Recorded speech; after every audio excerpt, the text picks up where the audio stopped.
Alright, you and I are diving into the most disastrous transmigration you have ever seen right now. There is a soft fox girl right beside him, who looks fully capable of chopping him down at any second. The plot says this cannon fodder has 3 days left to live before he loses his head. To survive, he must lower the hatred of these villainous girls.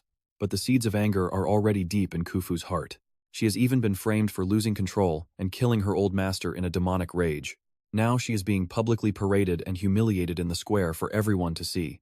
A fox slave and this scheming? No wonder her master hated her, though he was no saint either. He abused her so badly she lived worse than an animal. Anyone would have gone mad under that torment. He just woke up in the middle of the chaos. Waking up in a novel? Before he can think, a yellow-haired punk shoves a wooden stick at him. Yuanyi, wake up. Deal with your runaway slave. His heart sank instantly at the situation. He's that cannon fodder. He only has about 3 episodes of screen time in the whole story. Suddenly, thunder crashes across the sky as his system finally makes an appearance. A tiny thing named Duding with a squishy face. Congratulations. You are the plot guide for this story, and you will enter as the cannon fodder, Yuanyi. Your mission is to redeem 7 villainous girls. Watch closely. If corruption hits 5 stars, you die on the spot. Number 1 is rising. Act now or you are dead. What? You stupid? I am helping you vent your anger here. Another punk smashes an egg on Khufu's head. Yuanyi jolts awake on the spot. Stop right there. Touch her again, and I will beat you. A green-haired beauty watches. Interesting. He's actually protecting her, but our main character is completely lost. He played the hero, but her hatred level is still rising way too fast. Cruel master acting nice? Suspicious. He has to act the part. My woman is mine to deal with. What is it to you? They laugh. He is just jealous. Let's go. That runaway slave is really in for it. Why care? She is mine, dead or alive. Khufu's hatred deepens because she knows the torture waiting for her next is even worse, but his tone sounds completely different than before. Get up. Come home. That small change makes her drop the stone she was going to use. You and I notice it. That beauty is watching him, and there is clearly something different in her eyes. He mimics the old bastard's tone. Move or I will break your legs. Keep stalling and I will break your legs. But Khufu's legs just give out uncontrollably. She collapses helplessly. He sighs to himself. Such a good girl, reduced to this. Good thing he is here to change the story. He only has 10,000 points as a beginner, yet he grits his teeth to spend 2 on a dress as an apology. That night, Khufu finally wakes up. Yuanyi is grinning, holding a bowl of medicine. Instead of calming her, it makes her panic. She thinks it is poison and refuses to drink a single drop. Drink it now, no dying here. She chugs the whole bowl. She lifts her chin. Bring it on, power sealed. Dying quickly would have been much better than staying alive just to suffer under a monster like him. He tosses her clothes. Drop the death wish. Even if you die, I will whip your corpse. Eat. A green python slithers across the roof beam. She is clearly watching every move. The snake transforms. Did I see wrong? Stick with me to find out. Alright. You and I are about to dive into this story and find out if a heartless, abusive monster can truly change his ways or if it is just a lie. Inside that room, however, Khufu had not touched even a single bite. Seeing that, Yuanyi had no choice but to keep acting. This is all you deserve to eat. Look at what you are wearing. People will think I have 0 standards. Change now, and eat every bite, or I will dump the whole bowl right on your head. Yuanyi cursed under his breath. He knew she was terrified the food might be laced with poison. Fine, I will take the first bite for you. He cursed again and slammed the door hard on his way out. Once Khufu was sure he was gone, she lunged at the food. It had been far too long since her last full meal. But the poor girl suddenly burst into tears with a heartbroken sob. Finally, her corruption level started to drop. Yuanyi felt a pang of pity. Such a cute little girl. That bastard treated her like this. Even the author of this mess must be twisted in the head. He spent 99 cents on a cheap medical kit, steadied himself, and got ready to go back in. Now pay attention, because this is where his act gets even more intense. He kicks the door open with a loud bang. Only then did he remember her injuries. That was why she had been eating so slowly the entire time. Sit down and keep eating. Leave leftovers and you know what happens. She sat there looking completely pitiful and wronged. Yuanyi sat right beside her and started rummaging through his pockets for the kit. Khufu stole a glance, thinking to herself, looks like he has found a brand new way to torment me again. But to her shock, he pulled out a piece of medicated cotton and pressed it right onto her wound. The pain made her jolt. Her heart tightened. Of course, she thought, he is poisoning me again. Yuanyi leaned in close and snapped at her to keep eating. He knew explaining what an alcohol swab was would be completely useless. Now give me that injured hand. Every wound needs to hurt a little before it gets better. With that, he turned around with a forced swagger, hands in his pockets, and walked away. That stuff. It was not poison. Staring at the slamming door, Khufu whispered, "This is actually your room." Meanwhile, the moment Li Yuanyi stepped outside, he was freezing like crazy. If he survived the night, it would be worth it. Tomorrow, her corruption level had to drop. But let's pause for a second. You and I saw that coming, right? Well, think again. The next morning, her corruption level did not drop. It actually went up. This makes absolutely zero sense. Wait, was the original owner of this body such a slob that he literally smelled sour to her? The system chimed in. Think about it. If you were Khufu and a fresh, glowing, handsome guy appeared, would your heart move or not? Then what are you waiting for? Get me some soap and toiletries already. When the door creaked open again, an absurdly handsome man walked in. Khufu covered her mouth in pure shock. She was speechless. Li Yuanyi smirked, feeling pretty pleased with his new look. Pretty stunning, right? But then he frowned. Why are you standing so far away? Suddenly, the system blared another warning. Li Yuanyi genuinely could not understand it. I am this handsome now, so why is her corruption still rising? But it made sense. After all that abuse, sudden kindness would definitely make her suspicious of his motives. So Li Yuanyi instantly flipped the switch and snapped. Didn't I give you new clothes to wear? Go change. Stop standing around looking miserable. Are you trying to embarrass me in front of the whole village? Go change, now. Khufu stiffened in fear and whispered that she should probably go start on dinner. Make what? The food you cook is so nasty even a dog would spit it right out. After that, Li Yuanyi turned and walked off, looking both insanely handsome and strangely annoyed. Watching him leave, Khufu lowered her head and looked at the new clothes he had given her. She thought about everything he had done lately. She was just a slave who had watched him die and tried to escape. Yet he did not get angry. Instead, he had actually treated her painful wounds with care. Then, a voice in her head warned her. Stop. A man who beats you daily cannot be trusted. What good intentions could a monster have? You have to stay on guard constantly. You and I just watched her trauma win out. A person like him could never change his nature, or could he? Alright, you and I are about to see if Li Yuanyi can actually tame a villainess. Li Yuanyi brags that women are easy, just give them pretty clothes and they'll love you instantly. But then, Duding hits him with a massive reality check. Khufu's corruption level just rose by 0.3. Li Yuanyi is losing it, realizing his plan is failing before it even started. So she won't wear the clothes? Fine. If she wants a villain, I'll be even more ruthless than the monster who owned her before. Let's get to work. Duding cheers for the dramatic little rehearsal. In reality, Li Yuanyi is stressed out, working overtime just to keep his evil act believable. Now watch this. He puts on his nastiest face and screams into the room for her to get out. You won't wear my gifts? You think you're too good for them? And why were you out there gathering firewood like a fool? Now your wounds are bleeding again. And I'm the one who has to pay for the doctor. Khufu is completely rattled by the sudden verbal assault, stammering in confusion until he barks at her to get in the bath and scrub herself clean right now. Her heart sinks all over again. He's still the same old Li Yuanyi, a cruel master through and through. Nothing has changed. She even hates herself for feeling that tiny spark of hope. How could she think he actually had a conscience? Clearly, the man is irredeemable. He was just trying to get her to lower her guard. He doubles down on the insults, telling her he's going out to find other maids with better bodies and prettier faces than hers. Cold. He claims he'll feast his eyes elsewhere while she washes up. Who would even want to look at her, anyway? Outside, Li Yuanyi is actually freaking out, just hoping she can finally bathe in peace for once. One maid is hard enough. If all 6 show up, he's a dead man. But Duding just reminds him of the prize.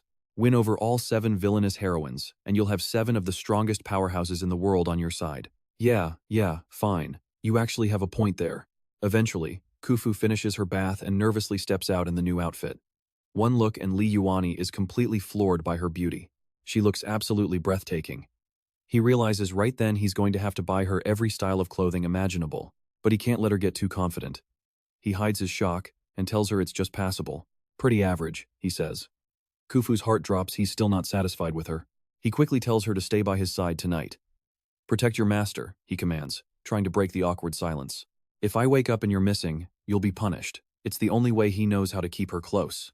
By acting like the same old bastard, he actually stops her from blackening further. Her guard against him is finally starting to crack. He adds that she shouldn't do any heavy work for a few days. Don't make your injuries any worse. If you get sicker, I'm the one who has to waste money on medicine. That's his cover story. Khufu freezes. So he's only worried about my wounds because of the cost? She thinks to herself. Tears start to well up in her eyes. Maybe, just maybe, this kind of life isn't so bad after all. Escaping failed, but she survived. And for some reason, her current situation doesn't feel like the nightmare it used to be. Let's pause here, because you and I just saw something huge. Khufu's corruption level is absolutely crashing. The plan actually worked. At this speed, he'll have her affection maxed out before he even knows it. But late that night, a strange rustling sound coming from the room wakes Li Yuanyi up instantly. What he sees next scares the life out of him, making him bolt upright in bed. Khufu, what on earth are you doing? Stop. She looks totally confused. Master, didn't you say you wanted this? She looks at him with pure confusion. That's not what I meant. He pinches his nose shut, desperate to stop a nosebleed before it starts. If her corruption level hits the limit now, he's totally finished. He frantically explains that she takes the bed while he'll be sleeping on the cold floor. Don't overthink it. We aren't sleeping together, got it? Don't even think about it. He pushes her onto the soft couch bed, desperately trying to distance himself from his predecessor's disgusting reputation. Then, Khufu asks him a question. So tonight, are we still? Still what? Just go to sleep already. This was her first time on a soft bed. Ever since she was sold to that monster, this was the first night she could actually sleep without being terrified. But as she drifts off, the nightmare she can never escape starts clawing its way back into her mind. She sees her family screaming for her to run. Don't look back, just keep moving forward, they shouted. You and I are about to see the tragedy that started it all. Stick with me. You and I are witnessing a story where a fox girl was sold as a slave and tormented by a monster in his so-called home. Khufu begins to shake uncontrollably at the memory, forcing Li Yuanyi to ask if she is actually okay. Doubting warns him immediately. Waking someone trapped in a nightmare like this is incredibly dangerous. Her corruption level is spiking again without any sign of stopping. Our main character, Li Yuanyi, understands exactly why. Born with noble blood, she was sold young and then brutally abused by that bastard master of hers. He does not even need to guess what kind of nightmare is haunting her right now. According to the records, Khufu's power was partially sealed due to her childhood trauma, which is why she ended up like this with wounds that still have not healed. Li Yuanyi quickly grabs the bargain first aid kit he bought for $99. He thinks that by applying more medicine, her injuries will finally start to heal a bit faster. Khufu senses everything he is doing and wonders why Li Yuanyi is suddenly being so kind to her. She wonders if he is just being nice to poison her. If he wants her dead, why not do it directly? Why go in circles? Khufu slowly pulls out a sharp stone shard she had been hiding. Suddenly, a strange itch spreads through her wound. Looking down, she sees the skin on her leg is actually starting to scab. Watch closely, it turns out it was not poison. Could she have misunderstood this man again? Her affection for him rises slightly as she realizes her mistake, and the stone shard she had been hiding for self-defense is quietly tossed aside. Next morning, Doubting's giant pancake face scares Li Yuanyi awake on the spot. It turns out the story's actual male lead has also transmigrated into this world. They confirm it is Jietian Rui, a handsome, lucky, and totally overpowered hero compared to a side character like him. If that guy redeems all 7 heroines first, Li Yuanyi and Doubting will be erased immediately. But do not panic yet. Li Yuanyi says they still have one major advantage. After his work last night, he gained 30 points of affection. He is a side character who survived his death, meaning the plot is changing. The story has already shifted gears. If the lead wants Khufu, he has to get past me first. At worst, I will just start keeping an eye on him too. Khufu is awake but pretends to sleep, watching Li Yuanyi talk to the empty air around him. He walks over and tells her to be a good little fox and wait at home. Not until he finally tiptoes out the door does Khufu truly dare to believe what she just heard from him. Let's pause for a second. The man who once bullied her daily called her little fox, and it feels to us like he's becoming a completely different person. Out in the countryside, Li Yuanyi is already busy making some big plans. He will stage a beast attack, swoop in as the hero, and maybe get a little injured to move her heart. He refuses to believe she will not be moved by that. Suddenly alert, he demands to know who is sneaking around. A girl steps out, telling him to relax. She explains they are from the same village and saw him in the square last time. Li Yuanyi realizes she is the green-haired girl who was paying special attention to him that day. The other girls whisper to each other about his reputation. They heard he was a filthy bully, but seeing him now, he actually looks pretty good and even handsome. Li Yuanyi perks up, telling the ladies to feel free to say those compliments a bit louder. The green-haired girl introduces herself as Yuan. Those two are Tia and Tia. Then she hands him a sweet watermelon, telling him to let Khufu try some. He smiles and accepts it, thanking her but asking that there not be a next time. Catching a strange flicker in her eyes, Li Yuanyi instantly switches back into his villainous actor mode. He sneers that she is just a slave with no right to taste something this good. Seeing her test failed, Yuan calls the others and leaves, shooting Li Yuanyi one long, meaningful look before she goes. As she leaves, Li Yuanyi asks Doubting why he cannot remember any Yuan in the original story. After checking the records, Doubting confirms she is definitely not one of the 7 heroines in the book. Trust me, you and I are watching the plot go off the rails by fixing his image. He is accidentally attracting entirely new girls and changing everything. Yuanyi nods his head immediately. You know what, Duding? You're actually making a ton of sense here. Stick with me. Because watching him try to raise her affection while failing miserably at every basic task is absolute comedy gold. If it's this hard just to light it, how am I supposed to cook? Duding, give me a lighter. But Chufu absolutely cannot see this, or my transmigrated identity is total toast. Naturally, the thing he fears most happens right then. Chufu, why are you here? Panicked, he stomps the lighter underfoot and acts casual, claiming he is just practicing life skills. See, it's easy. Just spin this fast enough, and friction does the work. He sounded beyond shaky. Why is nothing happening? How long do I have to keep drilling? He was internally screaming. Don't blink. Because if her corruption level rises now, he's basically dead meat. Chufu watches him with a pitying look and whispers, let me handle this. She forms a quick hand seal, a soft glow flickers, and the dry firewood in the stove catches flame almost instantly. Even though her childhood trauma means her powers are still weak, making a few small sparks is still well within her current ability. Yuanyi knows this is a fantasy world, but seeing actual magic for the first time leaves him deeply shaken. He asks if she needs a spell for those hand movements, but Chufu just shakes her head. No, you just gather power and guide it with your mind. Yuanyi's curiosity instantly flares up. Then do your fingers burn? Chufu is speechless. By that logic, wouldn't all fire cultivators be dead? Hearing that, he actually feels tempted to try cultivating. It seemed way too eco-friendly.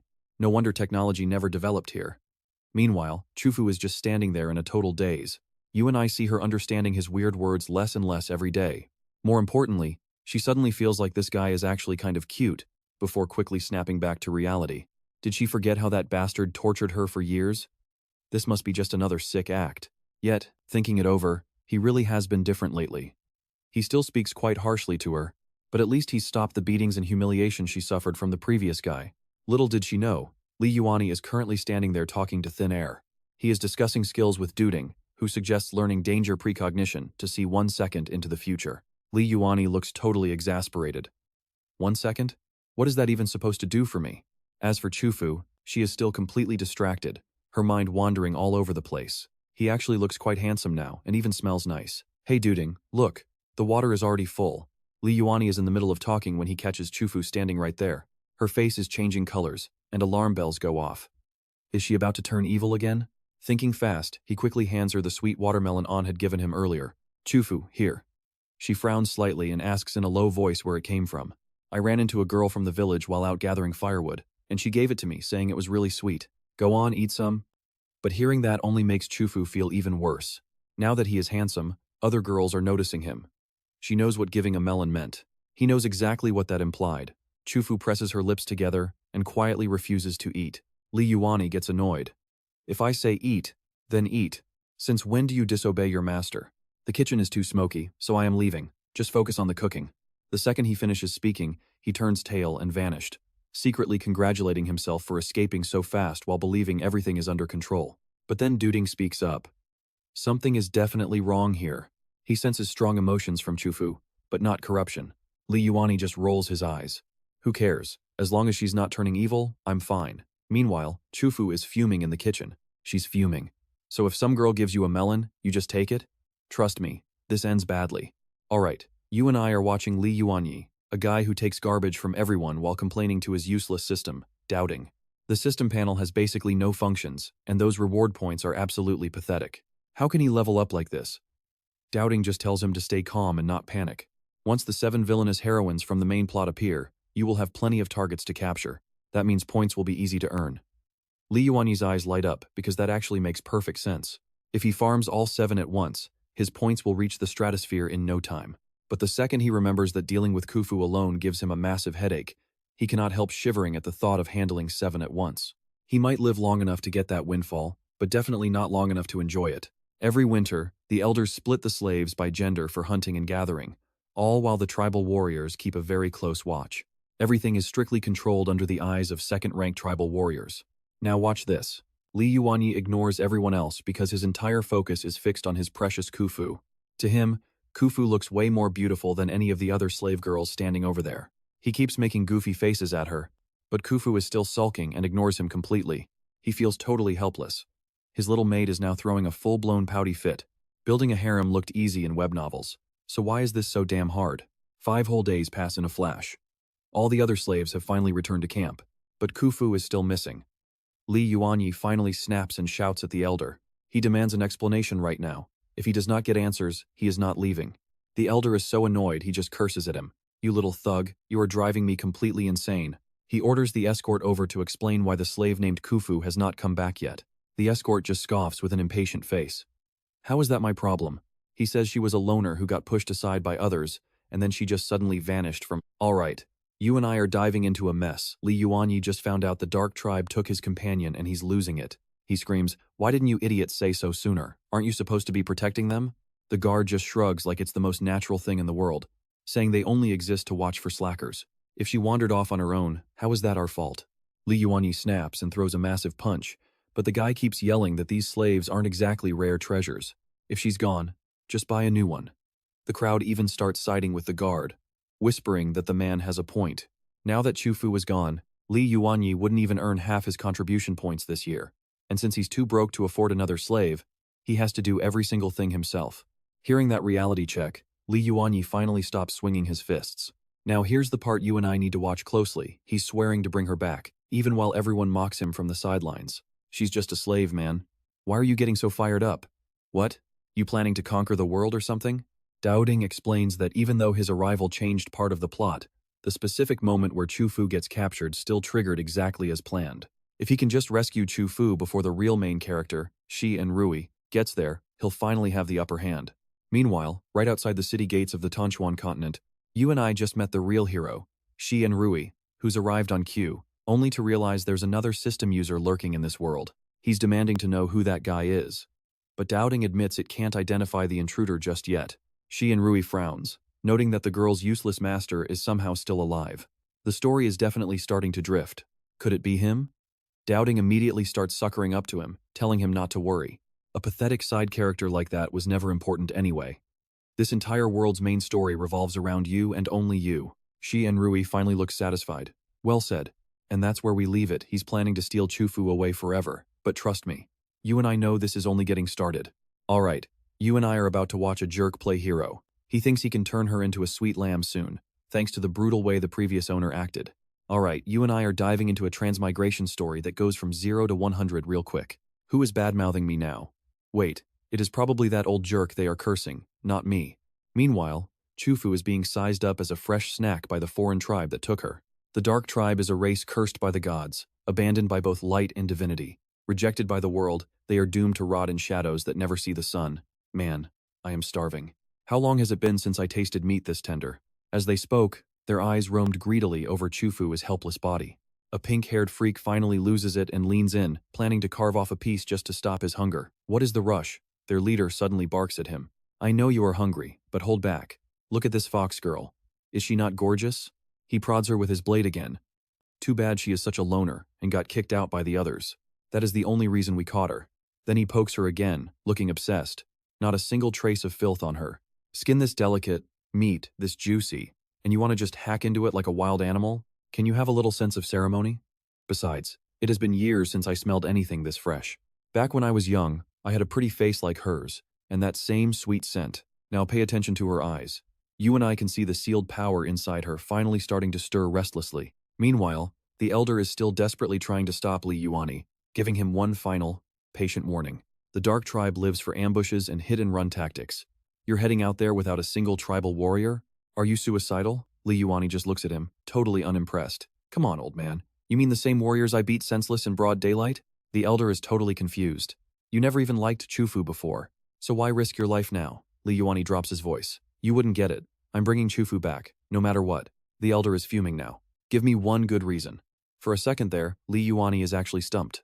Now pay attention, because to stay undercover, he has to come up with a reason that sounds absolutely terrible. It's not like I care about some slave, but if those Dark Tribe bastards touch her, my reputation is trashed. Understand? Think about that. The elder loses it. If she dies out there, who's even going to know what happened? Li Yuanyi just sneers. I'm not becoming a laughingstock over a slave. That's enough. Stay out of my damn business. Keep blocking me and I'll beat you too. Li Yuanyi, you stop right there this instant. If you need a slave, just grab one from the stock. But Li Yuanyi snaps back that he makes his own choices. Still, he feels a strange warmth. He never expected a scumbag like his predecessor to actually have someone who genuinely cared whether he lived or died. Okay, I know what you're thinking. He's safe, right? Well, watch what happens next. The second he leaves the beginner zone, a sinister wind sweeps past, sending a massive chill straight down his spine. What was that? Li Yuanyi tenses up instantly as Dao Ying tries to convince him. Want to buy the danger sense skill? It's the only way a side character like you is going to survive out here in the wild.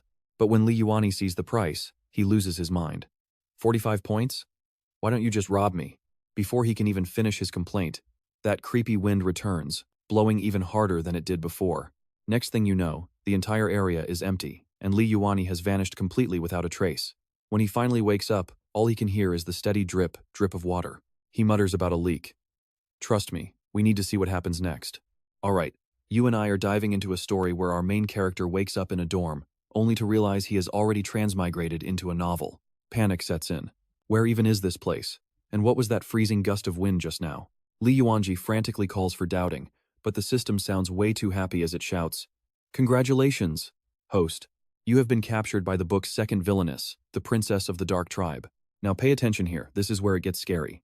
He hears the sharp click of heels getting closer, and his heart sinks because there is nowhere left to hide. Does she really have to be this aggressive? But once he finally sees her face, his jaw drops from pure shock. She is a stunning, dark-haired beauty. Exactly his type, but wait, she is a villainess, right? Why is she coming on so strong? The moment Deng Tianshuang speaks, she goes straight for the kill. Perfect, you are finally awake. Now, come help me make a child. She lunges for him immediately, and Li Yuanyi starts panicking while trying to stall. Trust me, you and I are going to want to see how he survives this. Trust me. You and I are diving into pure chaos as Li Yuanyi tries to build a connection, especially since he is only here for Khufu. If she suddenly walked in and saw this scene, wouldn't she literally split me in half on the spot? But he forgot the woman in front of him is a villainous heroine too. Doubting immediately sounds the alarm. This is not good. Her corruption level is skyrocketing. Li Yuanyi is so panicked he practically throws both hands in the air. Look, I know you are in a hurry, but calm down. I have way more experience in this baby-making business, so just listen for a second. He looks at Deng Qingshuang, who grew up underground with eyes so clear they are almost naive. Li Yuanyi instantly flips into serious nonsense mode. Look, this kind of thing is actually a technical matter. You have to start with theory before moving on to practice. Deng Qing, however, looks completely unconvinced. What is so hard about that? My parents slept together for one night and had me. I will just copy them. Li Yuanyi immediately fires back. Well, have you ever wondered why your parents only had one single child? Now, pay attention. Deng Qing stops cold, totally confused. It is all about timing, location, and harmony, he tells her. Li Yuanyi keeps a straight face, but on the inside, he is panicking like a madman. If anything actually happened right now and Khufu saw it later, the entire mission would blow up instantly. Even if this eventually needs to happen, it would have to wait until all 7 villainous heroines could at least accept each other's existence. Doubting agrees immediately. Exactly. During these early stages, you absolutely cannot let the villainesses find out about each other. Deng Qing only smiles, then leans in even closer. Fine. Tell me about this timing and harmony. But Li Yuanyi fires back. Were your parents deeply in love? Only people who truly love each other can actually have children together. With real emotion, a man is full of spirit. Otherwise, he just droops like an overripe banana. Deng Qing looks at him with pure admiration. I knew I chose the right person. You know so much. The men around here are all filthy or ugly. You are nothing like them. I like you. I want to make the most beautiful babies in the world with you. You and I both felt that. Li Yuanyi's heart jumps as she admits she liked him ever since he protected that slave. Wait, has she already seen Khufu? But Deng Qing just gets more serious. It is fine if you like me a little less. I can just like you twice as much. Add it together. And doesn't that make us mutually in love? The second she says that same sinister wind from before suddenly starts blowing again. Before Li Yuanyi can even react, he is tied up tight from head to toe.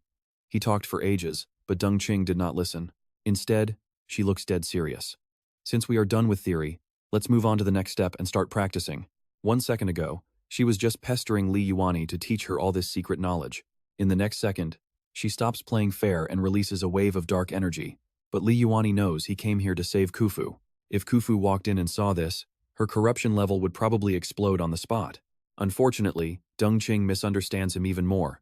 Look, you are blushing. My mother said if someone gets shy, it means they like you.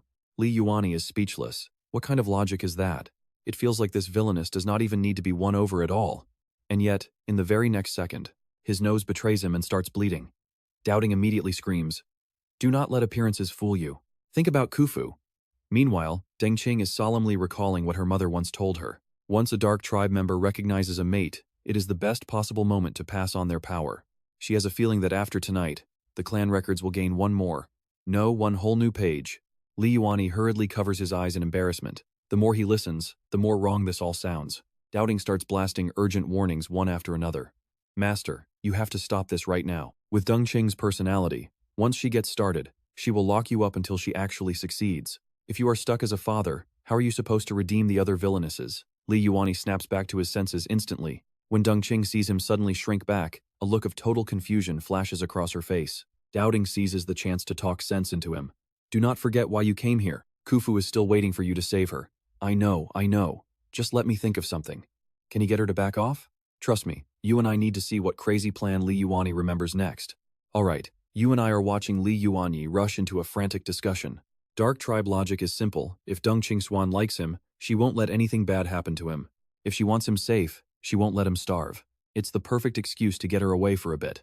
Li Yuanyi immediately clutches his stomach, whining about how he's absolutely starving. "I'm dying of hunger." Deng Qingshuan realizes she was so excited to kidnap him, she forgot to feed him. Li Yuanyi puts on his most innocent face, looking as harmless as a lost puppy. Even his system, Dowing, gives him a thumbs up for being such a quick thinker. Deng Qingshuan stands up slowly and tells him to wait while she finds him a meal. As soon as she finishes speaking, she turns into black mist and completely vanishes. Seeing his chance, Li Yuanyi grabs his clothes to bolt, but Dowing hurriedly stops him. "No. If we run, her corruption will skyrocket and the entire redemption mission will be completely ruined." Li Yuanyi feels his head splitting. He can't stay or run. What's he supposed to do? Now, pay attention, as the system tries to find a plot opening in Deng Qingshuan's story together with us. Meanwhile, Deng Qingshuan has already locked onto her target, a very unlucky prey. The target looks unimpressed, showing total contempt for the slender young woman before him. A second later, she beats him so badly that he literally bursts into tears. Deng Qingshuan casually ties back her hair, muttering to herself in a cold, matter-of-fact tone. "Sorry about this. I need to hurry back and cook for him." Soon she's dragging the tiger back, calling out happily that her husband's meal is finally here. "Do you want a tiger leg or the back?" But the instant she sees what the cave looks like inside, her face darkens. By then, Li Yuanyi has already done the only sensible thing. He turned tail and fled. He had no choice. In this forest, he needs some fish just to recover his strength. But just as things finally seem quiet, he hears something that makes his blood run cold. Whispers from dark tribe women drift nearby. Li Yuanyi panics and asks his system for a translation. Dowing explains. "The fat one says you're too skinny, and your meat would be way too tough. The short one says you're better for barbecue, and she's grabbing some seasoning right now. Let's be real. You saw that too, right? These women are completely out of their minds." Li Yuanyi is so terrified, he shouts that there are no fish here, and he's moving. "I need to catch way more. One fish isn't enough." He yells at the top of his lungs, but his confidence immediately crumbles. Wait, why aren't they reacting to him at all? Dowing loses it. Who cares if they react? Just floor it and run for your life. The next second, it's total chaos. Diners with forks are chasing a meal running for its life. Li Yuanyi couldn't have escaped this situation even if he'd grown wings and flown away. As he sprints, he screams internally that he should have bought more life-saving skills. Plus, he really needs to speed up the redemption process for these crazy villainesses. Just as the distance shrinks to 10 steps, his foot slams right into a broken log. He loses his balance and falls. Despair fills his face. "I don't want to be eaten." "Then get up," Dowing screams. "The fat one is already swinging a sickle at you." 6 steps. 5. 4. They are right there. Li Yuanyi's mind goes completely blank. "I'm finished. Where did that hit?" A heavy, thudding sound echoes, and he almost goes numb from shock. "Please don't tell me that was my head rolling away." He turns his neck stiffly. He's horrified by the miserable state of those 3 women. It nearly leaves a lifelong psychological scar on the poor, innocent youth he still considers himself to be. Right after the dust settles, a familiar strand of black mist begins to drift over. Deng Qingshuan stands there fuming, asking coldly if he left the cave just to find these other women. Villainous number 2 is having a total meltdown. "Trust me, we're in trouble." "Alright. You and I are about to watch him try to survive the next 3 seconds. At the very last second, Li Yuanyi makes a desperate move, going for maximum shock value to catch her off guard. Duan Qingshuang freezes in place as an absolutely absurd thought flashes through her mind. Could he actually still like me? The system sees the opening immediately. "Go for it, man. Good thing you showed up. Look, I even caught these fish just for you. She is completely stunned. Wait, for me? Li Yuanyi quickly flashes his most affectionate look. Look, I am a grown man. I cannot just hide in a cave and live off the woman I love. I should be taking care of you. Her eyes light up instantly. So he was not running away. He really went out to catch a meal for her. Then I was wrong. I thought you did not like me at all. By now, she is practically glowing with happiness. I knew it. I really did find the best man in the entire world. Once back at the cave, Duanqing starts prep work while promising him, "Don't worry, I am not weak at all. I will protect you no matter what." But Li Yuanyi watches her chop a tiger into 8 clean pieces and his legs turn to jelly. Thank God he reacted fast earlier. Otherwise, he would be looking a lot more like that tiger right now. Then, Duanqing hands him a massive chunk of meat, and our main character goes completely rigid. Now here's the part where you and I have to ask, was she seriously expecting him to eat that raw? She looks totally serious as she urges him. Hurry and eat, husband. Then it is time for the inheritance ritual. Li Yuanyi suddenly remembers another setting from the original book. Anyone captured by this tribe knew that refusing raw meat was the same as rejecting a girl's confession to her face. Seeing the villainous number 2 about to snap again, he grits his teeth. Look, I am not exactly young anymore. Honestly, I am more anxious for this than you are, but raw meat might give me a bad stomach. And if that happens later, wouldn't that totally ruin my performance? She looks half convinced at best, but he has managed to shake her confidence. He quickly points at a nearby stone. Dear, help me carve a round pit in that rock first, so I can cook the meat properly. Once we eat, we can start the ritual. Duanqing obediently does exactly as she is told. As the stone pot fills with spring water, Li Yuanyi opens the system shop and starts buying seasonings. He ends up spending 1 point on a spicy boiled fish seasoning pack. But seeing him drag this out, Duanqing is clearly getting annoyed. How much longer is this going to take? She finally snaps and urges him. Can you hurry up? I really do not want to wait anymore. He quickly soothes her. Hey, do not rush. It will be done soon. I am just lighting the fire now.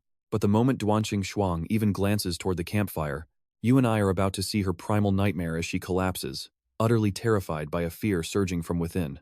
Li Yuanyi has no clue what is happening until the system hurriedly warns him. He turns around, totally baffled. Why did she suddenly retreat so far away? What is going on? Duanqing's voice turns dark and eerie.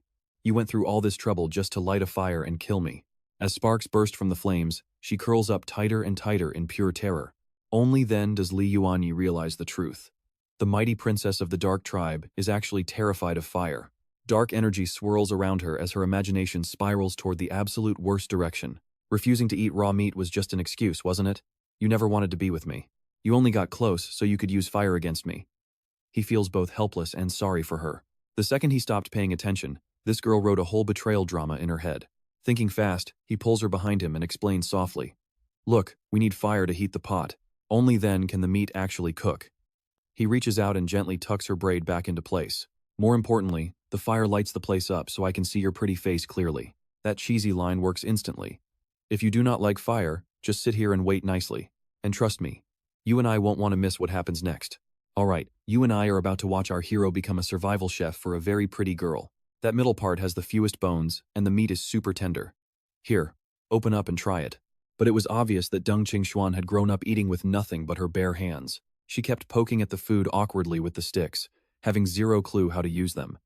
Li Yuanyi had to patiently teach her properly.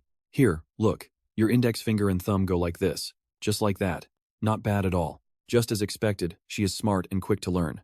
Now slowly pick that up and take a bite. Deng Qingxuan blushed and obeyed. Instantly, her taste buds were hit with a shock, like a whole new world had opened. Li Yuanyi grinned proudly. See? I told you I was not lying to you. If you like it, eat more. I will make it for you again later. Suddenly, a system notification rang out. Congratulations, host. Deng Qingxuan's affection has increased by 0.5. 30 points have been credited to your account. Li Yuanyi instantly perked up. Now we are talking. System, hurry up and give me that danger precognition skill. The system immediately replied that the danger precognition module is being installed now. Installation was a success. 29.9 points have been deducted. Li Yuanyi nearly exploded. Hey, why not just rob me instead? Now pay attention, because the system is about to reveal a secret about her past that changes everything for us. Only then did Li Yuanyi learn that Deng Qingxuan was a half-blood born of a dark tribe member and a human. Accepted by neither side, she lost both of her parents when she was still very young. She had brushed against death multiple times. That was why she had an instinctive obsession with the preciousness of food. Because no one had ever guided her while she was growing up, she had to rely purely on instinct. And as for having children, that had gradually become the deepest obsession of her adult life. Li Yuanyi was left speechless, muttering that the writers really went overboard with her tragic backstory. Her background was actually this miserable. He even lifted a hand to dramatically wipe away some fake tears. Then he said with complete sincerity, "Qingxuan, as long as I am here, you will never be alone." That unbearably cheesy line hit the softest part of her heart almost instantly. At the same time, the system delivered more good news about the heroine's affection increasing. Her affection went up another point and 60 points were credited. Li Yuanyi felt very pleased with himself. Man, this is way too easy. This is basically effortless. But he did not know that the tribe square was already in chaos while Khufu stood there glaring with open hostility, warned not to be reckless. The elder sent people to look for Li Yuanyi, but Khufu coldly demanded to know why his master was missing. Did these people do something to him on purpose? Not far away, the real male lead was also frowning in confusion. This was not right. According to the original plot, he was supposed to be the one rescuing her. And yeah, you and I can both see that the plot is officially going off the rails now. Back in the cave, Li Yuanyi was trying to calm the situation, but she only looked more confused. Why should I calm down? You said that once we finished eating, we could begin the ritual.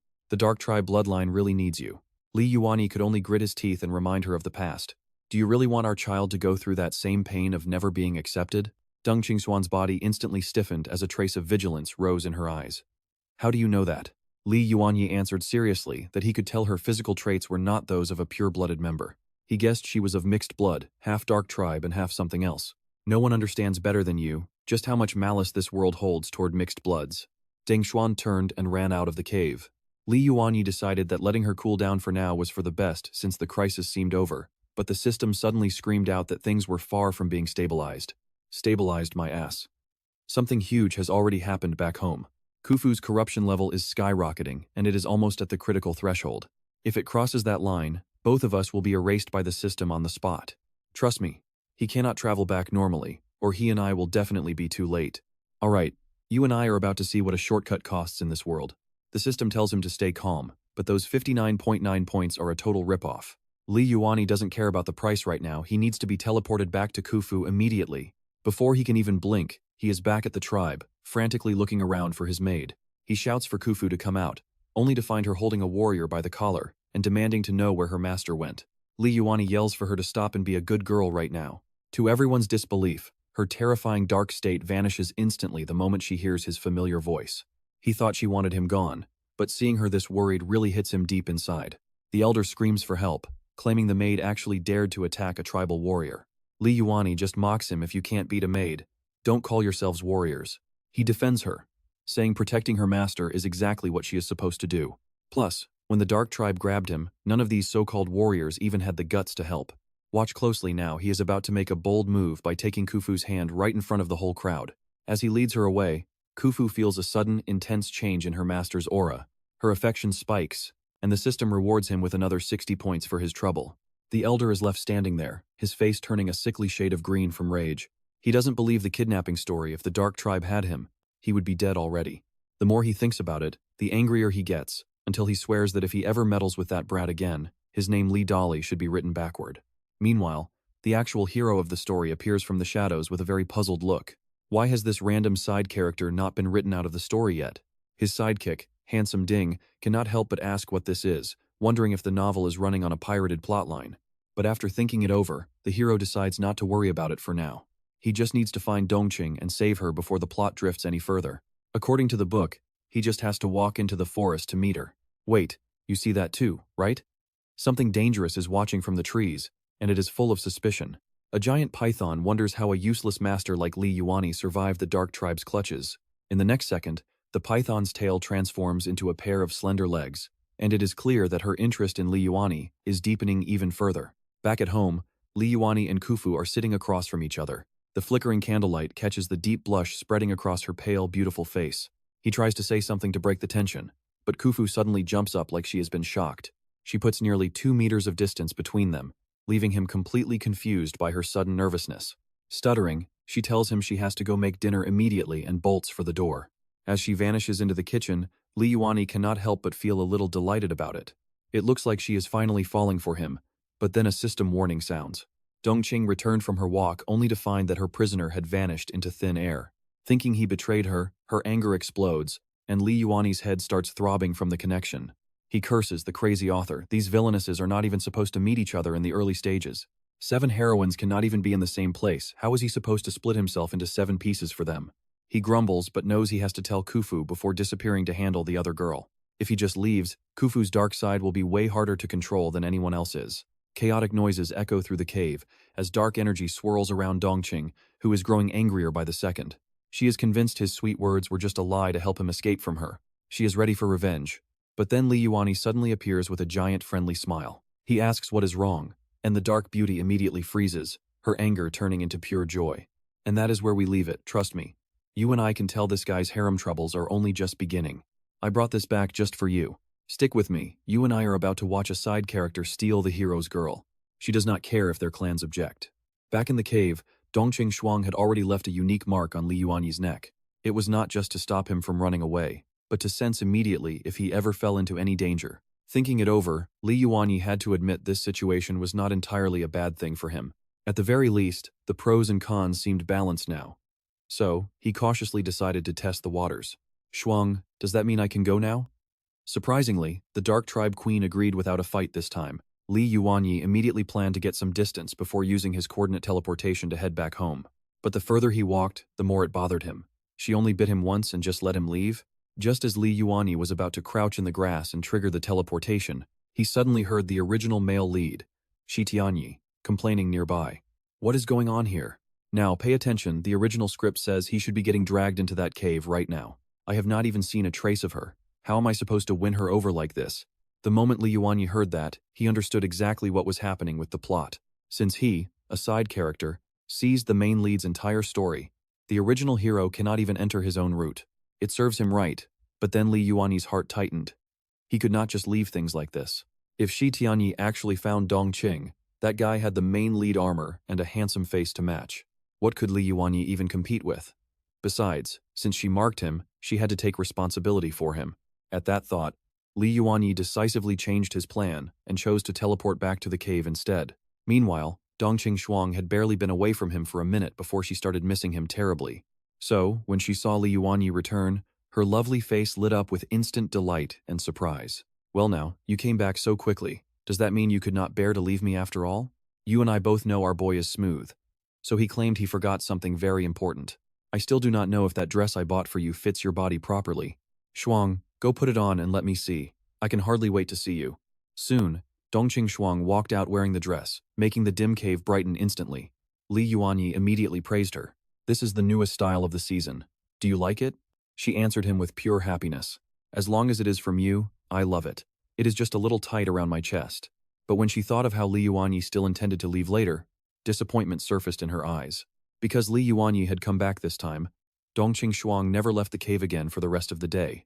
Elsewhere, Shi Tianyi finally ran out of patience. Since the Dark Tribe would hibernate soon, he decided to find other girls. Let us go. We will come back for Dongqing Shuang when the timing is better. Meanwhile, Li Yuanyi promised the queen he would stay until she fell asleep before quietly slipping away. Once he judged the timing was finally right, Li Yuanyi softly whispered to check on her. Are you asleep? When she gave no response, he finally let out a small breath of relief. She is really out. A second later, Li Yuanyi vanished. Using coordinate teleportation, he returned to the tribe in an instant. He scanned the area to ensure no one saw him, but then noticed the candles still glowing inside. Khufu was still awake at this hour. Was she really sitting up waiting for him? What Li Yuanyi did not know was that his every move was being watched by a hidden observer. As he stepped into the hut, a giant python slowly revealed itself before transforming into a human. Yuan was deeply confused.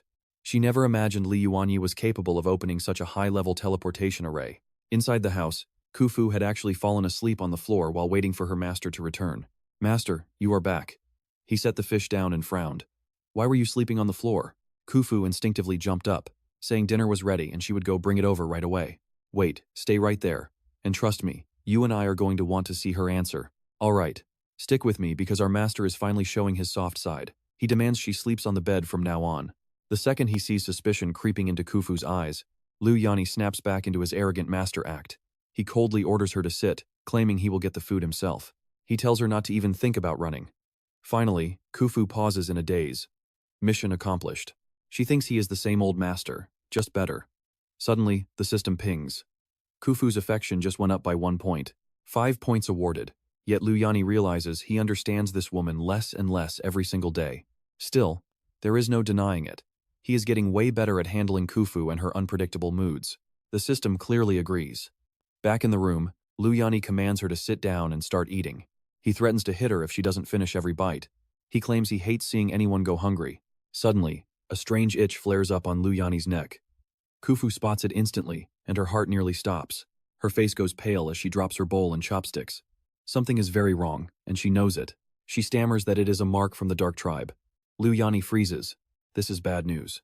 Now watch this, because Khufu is about to drop a bombshell. She tells him there is a massive problem with that mark. A woman from the Dark Tribe has targeted him. They want him for one thing only: to father their children. Yuanyi is speechless. How does she know their habits so well? Khufu is spiraling into a total panic now. She begs him to flee. They need to find somewhere the Dark Tribe can never track them down. They will use him like a tool until he is spent, then toss him out like absolute garbage. Brutal. Yuanyi slowly sets down his chopsticks. He asks her a pointed question that stops her in her tracks. Wouldn't his capture mean her freedom? She freezes, stammering that she just doesn't want to see him get hurt. That is all. The system detects a massive surge of emotion coming from Khufu right now. It cannot tell if her affection is rising, or if she is about to fall into total darkness again. Yuanyi softens his tone, acknowledging her loyalty.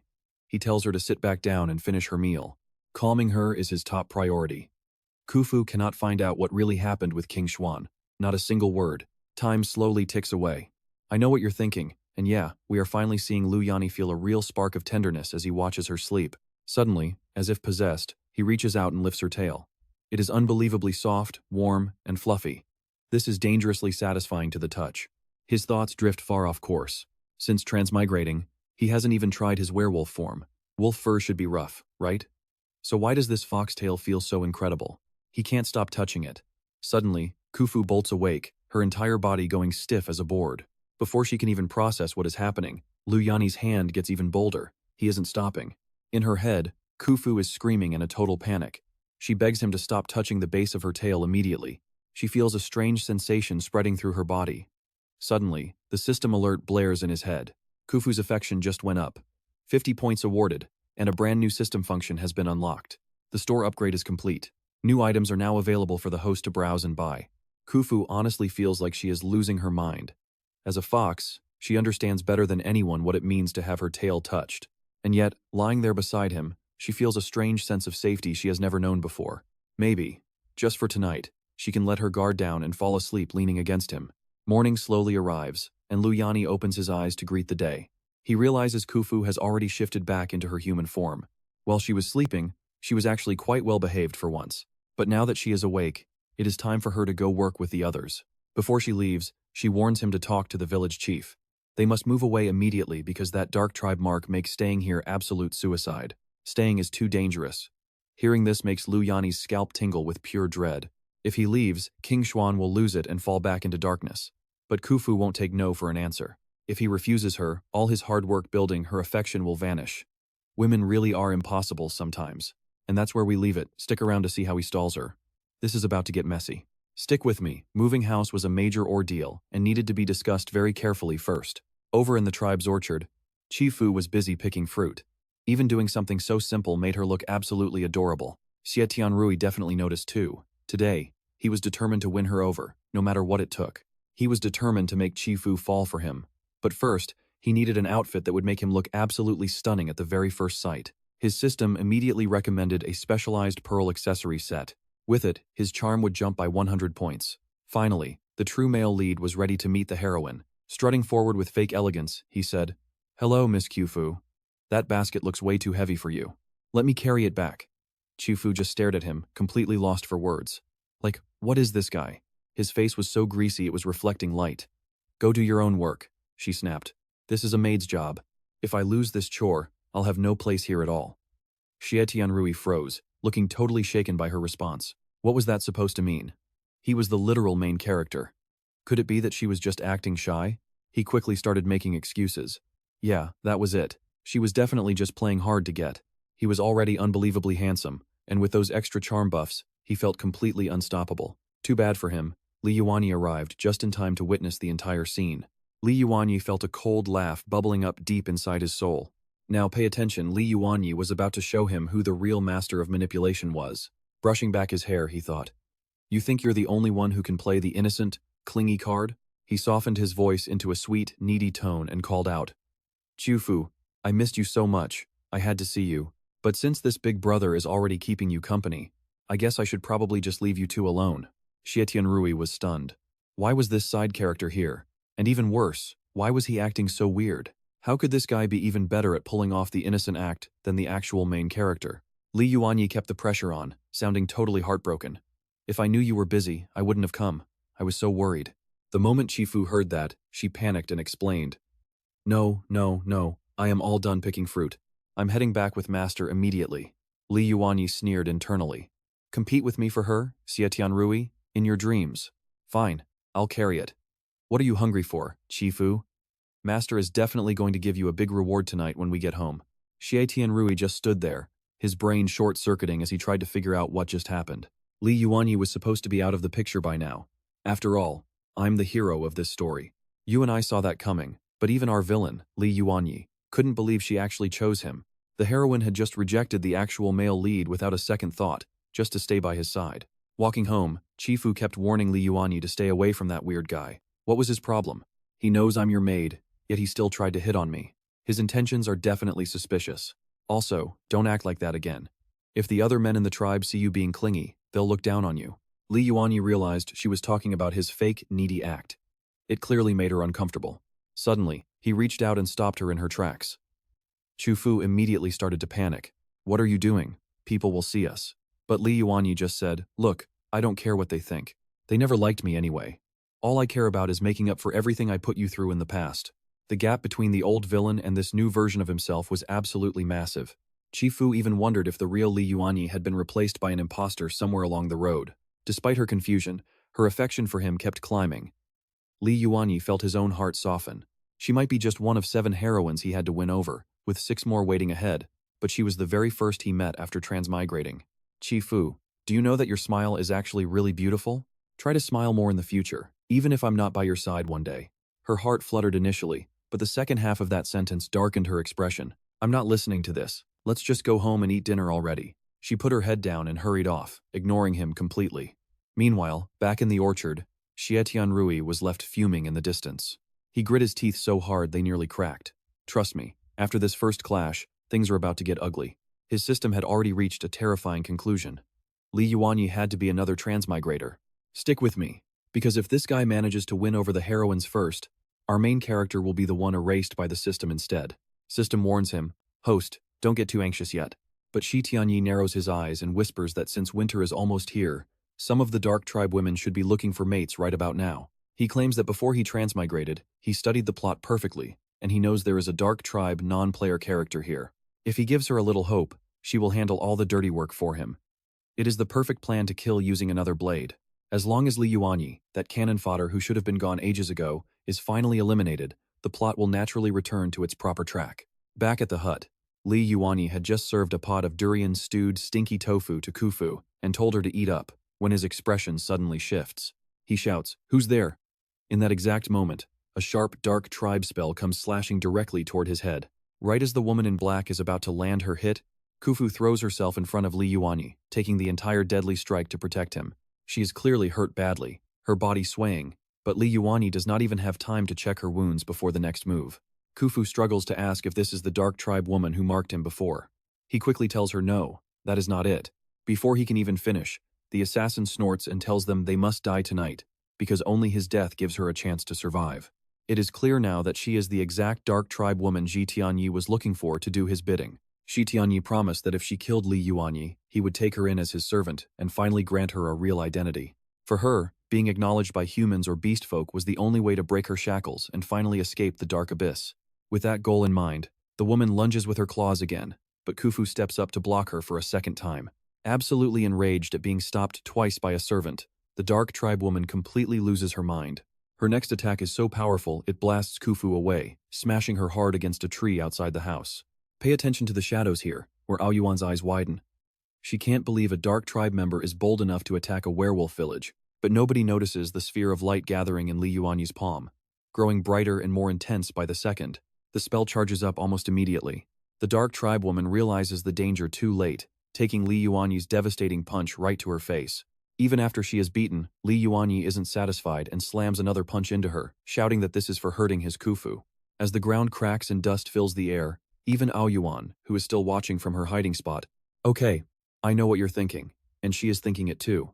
She wonders how many surprises Li Yuanyi is still hiding. Kufu is even more stunned, left totally numb from the shock. Since when did her master become this insanely strong? Li Yuanyi coldly demands to know who sent her, but he knows dark tribe members are bound by loyalty pacts and stay devoted to their masters forever. Since this assassin refuses to talk, letting her live would only cause future trouble. It is a waste of a pretty face, while Kufu is too shocked to think about anything else. She can only wonder when her master could have possibly learned to use such powerful techniques. Li Yuanyi starts feeling a headache. How on earth is he going to explain this to her? He can't exactly tell her that he leveled up on the spot and bought a spell book from the system store, getting ripped off in the process.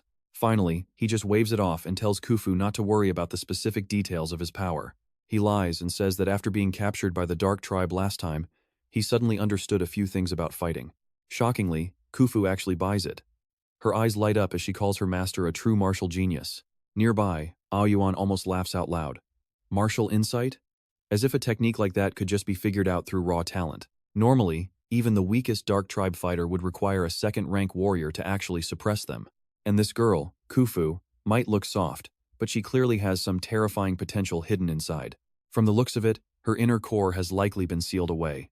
Aoyuan realizes that while she only came to this village to heal from her injuries, she stumbled into one fascinating situation after another. The noise from the fight was so massive that it quickly brought all the villagers running to the scene. Li Yuanyi explains what happened, which is a big deal since this village has never dealt with Dark Tribe infiltrators before. Once they confirm the Dark Tribe woman is dead, the village chief's face is a mask of pure disbelief.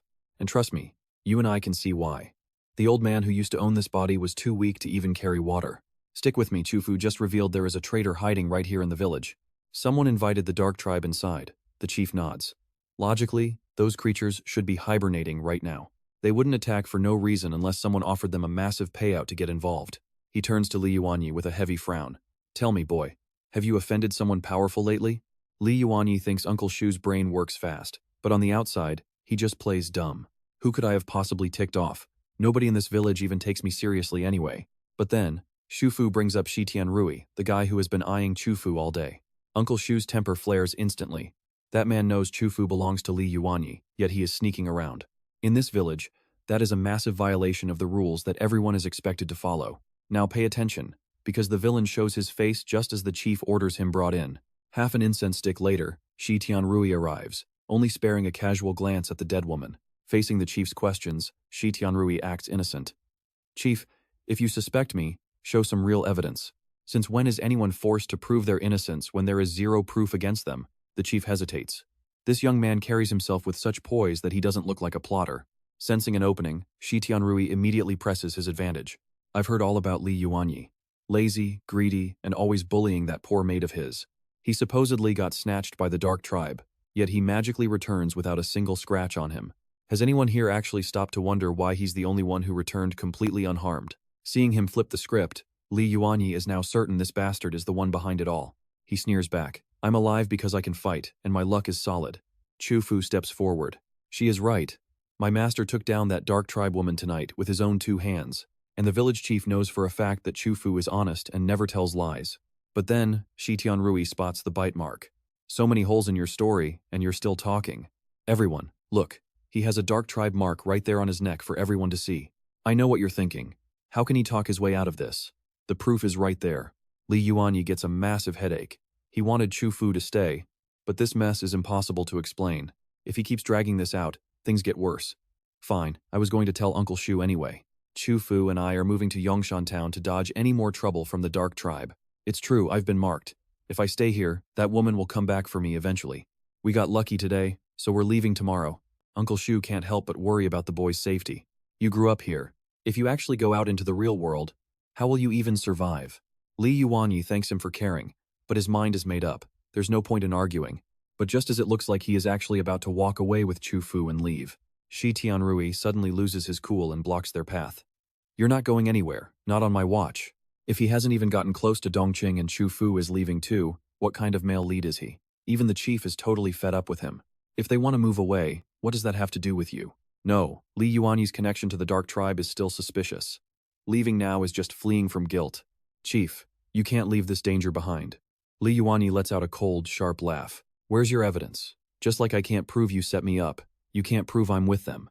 It is painfully obvious by now that Chu Fu is completely disgusted with this so-called hero. Even the system is flashing warnings that the heroine's hatred towards Shi Tianrui is spiking toward the breaking point. Shi Tianrui didn't expect this. The system warns him to stop because he is not a match yet. After thinking it over, the guy has to admit the system is right. He can't win this yet. Yongshan Town has other heroines to win over, so he can just follow them there later. He retreats for now, seeing the disgust written all over Chu Fu's face. Trust me, it only gets much wilder. Alright, you and I are about to see Li Yuanyi breathe a huge sigh of relief. He finally doesn't have to worry about the male lead stealing his girl away anymore. Then, he made sure to formally say goodbye to the village chief. See, Uncle Shu had watched the old Li Yuanyi grow up, so there was still some sentimental bond between them. Uncle Shu could only sigh. He told him to fix his rotten habits and treat his maid with more respect. He told him to live honestly in Yongshan Town. But looking at the house, after that brutal fight with the Dark Tribe woman, it was a complete wreck. Seeing the pain on Khufu's face, Li Yuanyi tried to comfort her. If it is broken, it's broken. Don't be sad. He gently took her hand, reminding her she never even liked this place. Just treat this as a closed chapter, because we're going to have a brand new home very soon. A new home? Khufu blushed so hard she couldn't even lift her head up. Li Yuanyi leaned in and whispered that it would be a home just for the two of them. He suggested sleeping early, but Khufu hesitated while staring at the broken doorway with the door panel completely missing. Master, are we really just going to sleep out in the open tonight? Li Yuanyi casually waved it off. What is there to fear? Your master is famous across 10 villages for being dirt poor. There is absolutely nothing in this dump worth stealing anyway. The only thing worth stealing here is you. So, why don't we just sleep together tonight, Khufu? Now pay attention to her reaction. Seeing her panic, Li Yuanyi quickly promised he wasn't going to try anything. He just meant leaning on each other for warmth to get through the final night. Since it is our last night, he even tells her she can shift back into her beast form if she wants. Even so, Khufu was still way too nervous to relax. She hesitated for a long time before slowly reaching out her hand. She warned him she would fight for her life if he tried anything. But he reminded her he never once touched her. He told her she should at least believe him on that point. They blew out the candle, said goodnight, and finally lay down. This was actually the very first time Khufu had ever slept this close to her master. She thought back to how horribly he used to treat her. Now that he felt like a totally different person, she just couldn't sort out what she was really feeling anymore. Khufu gathered her courage and secretly turned to look at Li Yuanyi's profile in the dark. She whispered that if he really kept treating her this well, then she would truly live her life with him. Li Yuanyi told her they were equals. You don't need to force yourself. Duding, the system practically exploded. Incredible. That cheesy line worked wonders. Khufu's affection rating just shot up to 4 stars. You and I both saw that coming, right?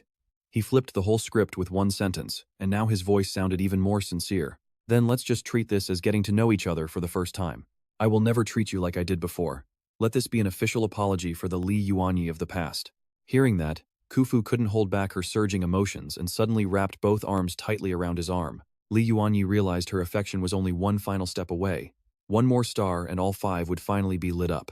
The next morning, Khufu woke up and quickly realized that at some point during the night, their faces had ended up pressed right against each other. Startled, she jerked away and babbled that she just slept way too deeply. That is all. Seeing her so flustered, Li Yuanyi secretly smiled and said it is warmer when two people sleep close together. He then told her to start packing up. He stood up, saying he had to head out for a bit but would help her when he returned. Khufu immediately tensed up. Why are you going out, master? Is it urgent? Without a change in expression, Li Yuanyi just said, yeah. We are leaving for Yongshan City soon. I need to handle our registration and pick up some travel supplies while I am out. Be good and listen to me. Your master will be back very soon. Meanwhile, a Yuan was hiding in the grass and jumped when Li Yuanyi opened the door. She frowned to herself in the dark. Li Yuanyi is leaving the village again. Shouldn't he be staying home and packing like a normal human being? But then, the exact same strange scene played out. Just like last time, the guy completely vanished into thin air. The more a Yuan watched, the more unsettled she became. Where did he learn such a high-level teleportation art? So what do you and I take from this? If she eats him, she might gain that power. Plus, her injuries are finally all healed up. Alright, stick with me as Yuan tilts her head, deciding to follow him all the way to Yongshan City. Meanwhile, Li Yuan has already made it back to his hidden cave in the wilderness. Clutching the meat he bought from the system shop, he calls out, Shuang, I'm back. A bell-like laugh echoes from the cave. Dongqing Shuang always has a way of appearing when he least expects it. Yuan, baby, are you healed up? And why all the meat? Planning to hibernate with me? Li Yuan quickly explains. Well, since your hibernation is starting soon, I wanted to be sure, and that you had plenty to eat.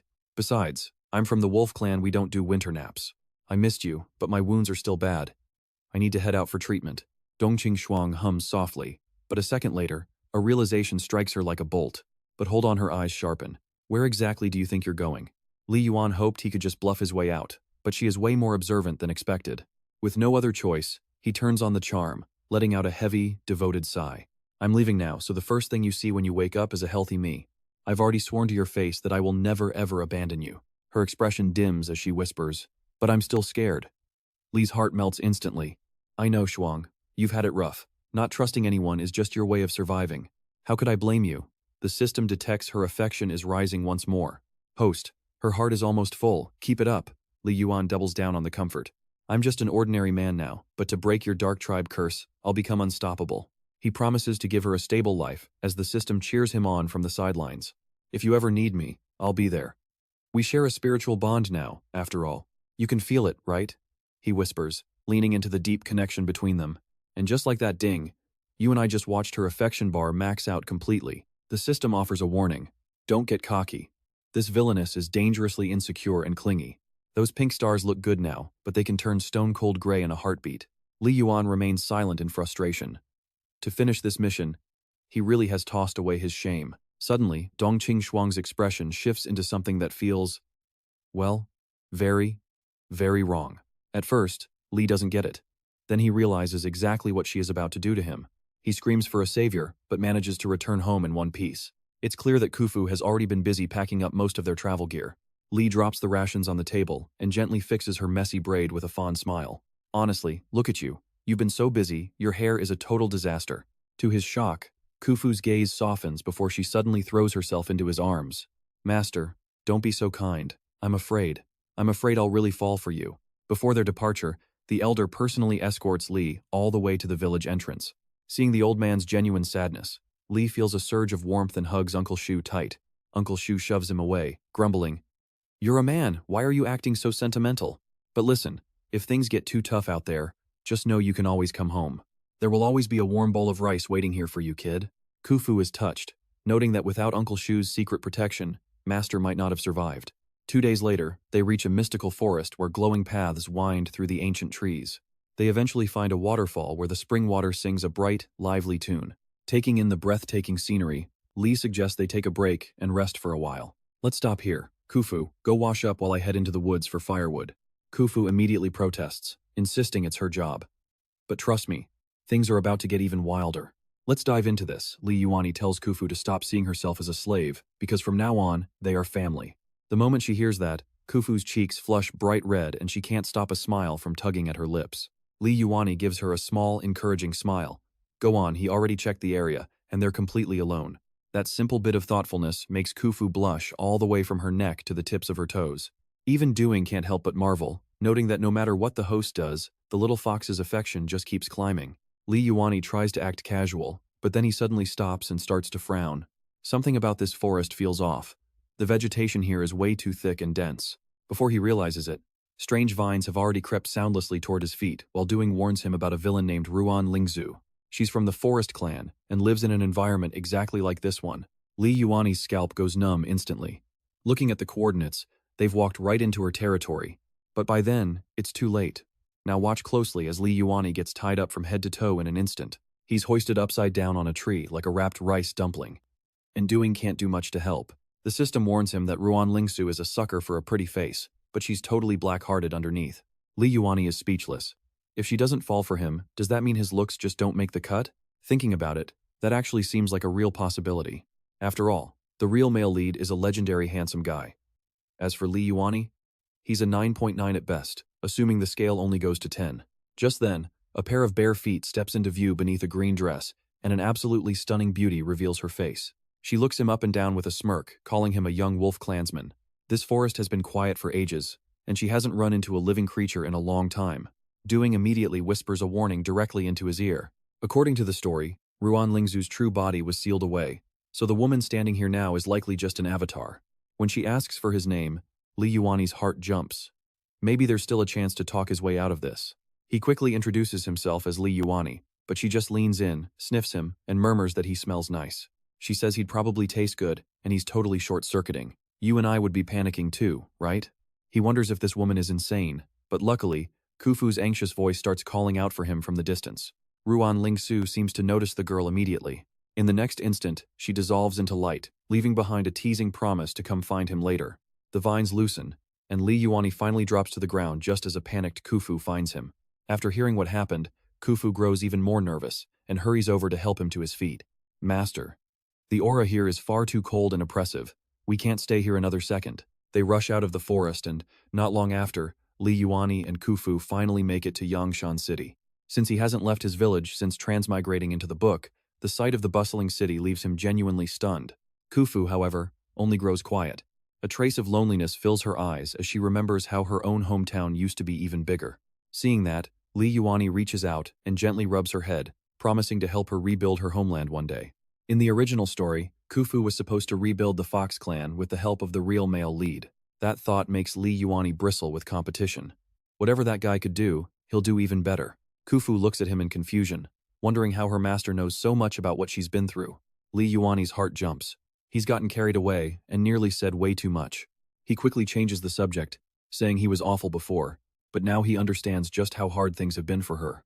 Hearing that, Khufu's emotions get complicated. She spent years being abused by the bastard who came before him. No one is more sensitive to the changes in Li Yuanyi than she is. She quietly tells him that she only hopes he can stay like this forever and never change back. The shy and cautious way she looks at him makes Li Yuanyi's heart melt completely. He nods, focused on finding a room, but Khufu just smiles. Trust me. You and I need to see why she says there's no need to look. Alright, you and I are about to see if Li Yuanyi can handle the heat after following Khufu to this luxury courtyard. Khufu steps up to the door and gives it a quick, polite knock. A second later, an 8-foot-tall Fox clan warrior woman leans out to see who it is. Seeing Khufu, she cries out in shock. This woman is Chun, and Duding quickly explains she was once the princess's mother's maid. She is incredibly loyal to the Fox line and a truly deadly fighter in her own right. Aunt Chun's eyes well up with emotion. She never thought she would live to see her little princess again. Khufu gives her a brief breakdown of everything that has happened to her over the years. But when she mentions being a Wolf Clan slave, Aunt Chun's face twists with pure agony and pain. My heavens, princess, you have suffered so much during all this time. Then her gaze shifts to Li Yuanyi. Her expression goes cold instantly. A Wolf Clansman. Now watch this tension. Aunt Chun's killing intent is so thick, Li Yuanyi can feel it radiating off her like a physical weight. Fortunately, Khufu quickly explains that he is her master. Or at least, he used to be. Khufu says they are family. Chun falls into thought, remembering how much the Fox Emperor and Empress once cared for her. This was her long-awaited chance to repay that kindness by taking care of their princess at last. Still, it is pretty obvious she looks at Li Yuanyi in a completely different way. Aunt Chun had spent years lying low, terrified that one wrong move would lose Khufu's whereabouts forever. Because of that, she always kept the best room ready and prepared for the princess. But Khufu asks if Li Yuanyi can stay in the room next to her. Aunt Chun is horrified at the suggestion. Khufu hurries to add that it is all right. Aunt Chun, he really is good to me now. Even though Li Yuanyi was not the one who originally hurt her, those words still make him feel guilty. In the end, Aunt Chun reluctantly agrees to let him stay in the room next door. But he has to clean it himself. Then, she says she will personally prepare a feast to welcome the princess back properly. Khufu really is the sweetest girl in the world. She offers to help him clean, since he finally gave her back her freedom. Li Yuanyi feels a warmth in his chest, silently cursing the version of himself that ever mistreated her. How could anyone be so cruel to someone this kind? It had been forever since Khufu was last in the city, and everything felt completely foreign to her. Returning now, she realizes the world she once knew has changed beyond all recognition. She works up the courage to ask Li Yuanyi for a walk together after dinner. Okay, you and I need to pay attention here. The system just sent an emergency alert. Deng Qingxuan's corruption is spiking. Li Yuanyi forces a calm face so he does not worry Khufu. He makes an excuse about a stomachache to slip away for a moment. The moment he is out of sight, he demands Duding track her coordinates immediately. He tells Duding to activate spatial teleportation and vanishes, appearing directly in the area where she is. But he lands only to find signs of a brutal battle everywhere. He moves toward the cave just as Deng Qingxuan comes flying out through the air. Li Yuanyi lunges forward and catches her, bracing his body to take the impact for her. He begs her to tell him what happened, seeing blood dripping from her lips. She gasps for him to run and leave her behind while he still can. Then, 3 women slowly walk out from the darkness of the cave. One sneers about a little wolf puppy delivering himself to their door. She calls him extra meat for the winter. Another smiles viciously, saying they should not rush to kill him just yet. She suggests they perform a ritual with him before turning him into jerky and eating him at their leisure. Deng Qingxuan knows how cruel her kind can be and frantically begs him to escape. And trust me, we are about to see Li Yuanyi absolutely lose his mind. Those words rubbed him wrong. He slowly rises to his feet, casting a freezing glare at the 3 dark tribe women. All right, stick with me because this ordinary guy is about to turn into an absolute beast. Anyone touching his woman has a serious death wish. Did she hear that right? He called her his woman. Across from them, the trio of dark tribe fighters just let out a mocking snort. After all, even someone as strong as Deng Qing couldn't handle them when they teamed up together. So how could this average-looking Li Yuanyi possibly stand a chance? What they didn't know, he had a powerful system backing him up. Just to be safe, he grits his teeth and spends another 50 points to upgrade his skills even further. Right then, the lead woman finally makes her move, licking her lips with a predatory and hungry smile. She calls him a little wolf pup, inviting him to play. But Li Yuanyi doesn't hesitate, driving a massive punch right at her. He tells her to quit acting like family the second they meet. The other 2 women are instantly stunned by his raw speed. Now watch this part closely with me, because this fight is about to go from 0 to 100 real fast. As they finish talking, the 3 shift into a tactical formation, boxing Li Yuanyi in from every single side. His fists ignite. Flames explode outward with a roar, instantly blowing 2 of the attackers apart on the spot. Deng Qing is frozen in shock, barely able to believe her eyes. Was he really hiding this much power from her the entire time? He glares coldly at the final one standing. He doesn't hate women, but anyone who dares to hurt his woman? That's a completely different story. Didn't these people always preach about the survival of the fittest? With a simple flick of his hand, the flames reduce them to ash. Next time, he says, try being born lucky. Once the dust finally settles, Li Yuanyi carries Deng Qing back to the cave. She wraps her arms around him, eyes filled with pure, unfiltered admiration. He can practically feel her affection levels soaring through the absolute roof. When the system finishes its calculation, this one fight has netted him a solid 200 points. He lays her down carefully on the stone slab, then grits his teeth and spends a whole fortune of 2 points on a first aid kit. He needs to stop the bleeding and disinfect the wound for his little Shuang immediately. You and I can see what he's totally missing. She's staring at him with completely love-struck eyes right now.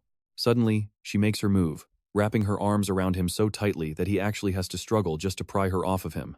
As he tends her wounds, he coaxes her softly to stay still before the medicinal wine spills everywhere. He needs to patch her up now, or that wound is going to split wide open again. Meanwhile, Li Yuanyi had no idea that Hufu had been sneaking out every single morning with Aunt Chun, only returning home as the sun began to set. It was during those exact moments that Li Yuanyi had been secretly visiting Deng Qing while she was still in her hibernation state. He had even painfully dropped 2 points just to buy her a warm quilt. Every time he gets home, he carefully changes clothes and sprays scent mist so Hufu won't smell anything suspicious on him. Even with all that effort, Hufu still notices that something about him feels off. He launches into a rambling explanation, but halfway through, he realizes the more he talks, the guiltier he actually sounds. Luckily, Hufu doesn't press the issue, though that look in her eyes says she doesn't believe a single word. He wonders about it too. If she doesn't believe him, then why is she holding back instead of just asking? At least there's no way for her to guess that he's actually hiding a secret system. So for now, she can't connect the dots. But suddenly, the system sends over another urgent, high-level alert. Villainous number 3 is heading straight for the Imperial clan. The moment he hears that, his whole scalp starts tingling. He prays that nobody gets to her first, but before he can think, Hufu returns home unusually early today. She walks right up to Li Yuanyi, a trace of sadness in her voice as she starts speaking. She tells him he's been so busy lately that she's feeling a bit neglected. Then she mentions there's a big temple fair happening in the city today. She asks if he'll go with her, and Li Yuanyi agrees on the spot. It's the perfect chance to spend time together and boost her affection levels. In this moment, Hufu looks so sweet and lovely that it's almost hard for him to process. He thinks he should probably change into something more presentable so he doesn't end up embarrassing her in public. To his surprise, Hufu reaches out and stops him. No need to change, she tells him. She pulls out a new robe, whispering that since winter is coming, she made her master a brand new padded coat.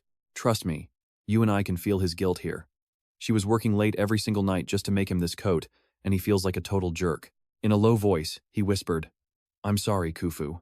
Trust me, you and I are about to see this man apologize for a past he didn't even live." Khufu fought to suppress the emotions rising in her chest, refusing to let herself drown in that nightmare past. Lifting her head, she quietly reminded him the temple fair was starting and they should go.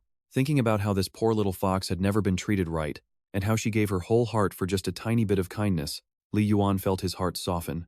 The streets were alive with the annual temple fair. Word is, there's a big parade coming later. The high priest who just returned to the city will be riding on a flower carriage. Khufu whispered that Guan Yu is from the dog clan and studied under the imperial high priest, giving her elite status. Now, pay attention, this is the kind of coincidence that only happens in the wildest stories. It turns out her secret business lately was directly connected to this high priest, Guan Yu. Her Fox clan power was sealed, but she heard Guan Yu helped others in similar situations recover their strength. That's why she and Aunt Chun were contacting her parents' old followers to discuss a plan. She nervously added, "Anyway, Master, please don't be angry." Li Yuan wasn't mad, but he immediately turned to the system, Doting, with a question. Weren't these villainesses supposed to stay away from each other? Doting clarified that they just can't know about the host. The restriction stops them from getting jealous and ruining things before they're fully redeemed. So basically, once one girl is already successfully redeemed, it's not as dangerous anymore. Or if they meet without knowing their connection, it's manageable. Li Yuan looked annoyed. Next time, be more clear about the rules. And yeah, I'd be worried too, you and I know how dangerous these encounters can get. Just then, the flower carriage rounded the corner. Everyone held their breath as the curtain was pulled back by hand. Guan Yu finally revealed her face, tan skin, but with features that were strikingly beautiful. Li Yuan's heart jolted. So, you finally arrived. The new villainess. But Khufu frowned, a trace of displeasure in her voice as she warned him. Master, save your energy. Guan Yu is impossible to approach, and hates men, so don't get any ideas. Seeing the sharp, faint fang peeking from Guan Yu's lips, Li Yuan knew this mission wouldn't be an easy one to complete at all. Fireworks exploded across the night sky, and in that glow, the gap between their hearts grew smaller. For that one moment, it felt like happiness that belonged only to them. Khufu couldn't stop herself from smiling. Master, I'm really happy tonight. Right then, the system interface popped up. Khufu's affection was surging in a straight line, and the fifth star Li Yuan had been waiting for was finally fully lit. As a reward, he successfully received 150 points. Back home, Khufu immediately started a fire to boil water, which only made Aunt Chun grow both anxious and annoyed. Princess, you are a free person now. You don't need to personally do things like heating bath water for anyone, especially not for that man. Khufu just shook her head gently. It's all right, Aunt Chun. I guess I've just gotten used to it. That only made Aunt Chun angrier. If the Fox clan hadn't fallen, you would still be a noble princess. A fringe wolf like Li Yuan wouldn't even be worthy of carrying your shoes. Khufu lowered her voice, not wanting to talk. In 2 days, something more important is happening. Aunt Chun leaned in and whispered, "Tell me the truth. Have you fallen for that wolf brat?" Khufu panicked and denied it. "No, I haven't. His parents bought me to be his wife anyway, and now he's all alone, far from home. I just feel a little sorry for him, that's all." But Aunt Chun knew better. And that's where we leave it. You and I just watched a princess start falling for her enemy. All right, you and I are jumping right into a moment where the princess gets a serious warning. Keep your eyes open. The males in this world are full of tricks. Once Aunt Chun returned to her room, Khufu just sat alone by the fire in a total daze. Ever since they returned from the temple fair, she had been feeling restless and totally uneasy, her heart hammering in her chest, like she was desperately waiting for something to happen. Was it the chaos of a young girl's heart, or the heat from the flames? Either way, her cheeks were burning. Meanwhile, Li Yuanyi also quickly sensed that something was off. A faint, sweet fragrance had begun to drift through the room, and it definitely didn't smell like soap. Ding Ding explained it simply. It is pheromones. According to the world settings, beast folk release this scent. Li Yuanyi froze. Wait, what? Is Khufu actually about to come of age? She is only 16, right? Then it hit him. In 2 days, Khufu turned 17, the beast folk standard for adulthood. No wonder she'd been acting weird all day. And no wonder he felt that constant urge to get closer. His heart wasn't just acting up. He was literally being drawn in by her biological pheromones. Normally, a 17-year-old girl would already have a mate nearby to help ease these intense symptoms. But Li Yuanyi had no clue if Khufu could ever truly accept him as that person. Now pay attention. If he handles this wrong and accidentally pushes her straight into a dark awakening, that would be the end of everything. Li Yuanyi is panicking. Ding Ding, come on, hurry up and help me think of something. Before the system could answer, Khufu was already softly calling to him. Master, why are you spacing out? The water is ready. Li Yuanyi forced himself to finally speak. Wait a second, we need to talk. Khufu, your 17th birthday is coming up in just 2 days. Khufu was visibly startled, and her eyes brightened at once, as though she never expected that Master would actually remember her birthday. Li Yuanyi took a deep breath. Do you know that when female beast folk turn 17, their their bodies change. She didn't get it at first, but the realization hit her like a ton of bricks. She figured it out fast, and the tips of her ears turned bright red, so that was why her body felt so strange all day. Li Yuanyi's face was heating up too, but he forced himself to keep going. You're releasing pheromones. To a male, that scent is a very dangerous and powerful kind of attraction. I didn't treat you well before, and I don't know how you see me now. Do you understand? I don't want to take advantage of you at a time like this, so I have to be clear. Once a contract is formed, you will be marked by me forever. When she didn't answer, Li Yuanyi whispered nervously, Khufu, are you even listening to what I'm saying? Suddenly, Khufu's small hand reached up and brushed lightly against his temple. He never saw that coming. She finally made up her mind. Suppressing the violent pounding in her chest, she murmured to him in a soft, trembling voice, I was bought by your family specifically so I could eventually become your wife. She wasn't the only nervous one. Li Yuanyi could feel his own heart racing just as fast. Since transmigrating into this story, this was the first time he had looked this closely at her face. Khufu was blushing so hard her voice completely softened. Master, don't look at me like that. It's embarrassing. Suddenly, a crazy thought hit him. Wasn't he supposed to be the one winning over the villains here? You and I both see it. It feels like he's the one getting swept off his feet instead. Watch this. He snapped back to reality and pushed her away, leaving Khufu looking completely lost and confused. Li Yuanyi struggled to explain. This situation, it is just a little too unusual for one night. But Khufu gathered her courage and took a step closer to him. Li Yuanyi, I hated you before. I really despised you too. You know that, right? But you changed into a different person. I doubted you and kept second-guessing everything you did. But in the end, all I really wanted was one simple answer. Without even lifting her head, she asked in a trembling voice, Are your feelings for me real or not? Li Yuanyi stood there in total silence for a long time, but saying he felt nothing would be a total lie. Ding Ding immediately issued a red alert warning. Extreme emotional fluctuation detected. Answer with caution. Li Yuanyi instantly told the system to just shut up. At the start, he really only approached Khufu to complete his mission and redeem her character. But now, he couldn't tell. When she smiled, he was happy. When she hurt, his chest ached. So, is it still just a task, or has he fallen for real? Trust me, we're about to find out. Alright, you and I are diving into a moment where the line between reality and feelings completely vanishes. It was clear Khufu had already read that answer in his silence and his eyes. She stepped forward as a pure Fox clanswoman, her voice soft but steady. I would never give myself to just anyone, she whispered. From now on, you are my only choice. The second she finished speaking, Khufu suddenly shoved Li Yuanyi back toward the edge of the pool. Li Yuanyi was stunned for a second. Was this really the same shy, easily flustered Khufu he once knew?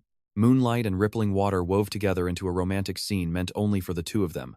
In that moment, time itself seemed to belong solely to Li Yuanyi and Khufu. To respond to Khufu's feelings sincerely, Li Yuanyi had pushed the system mission completely out of his mind.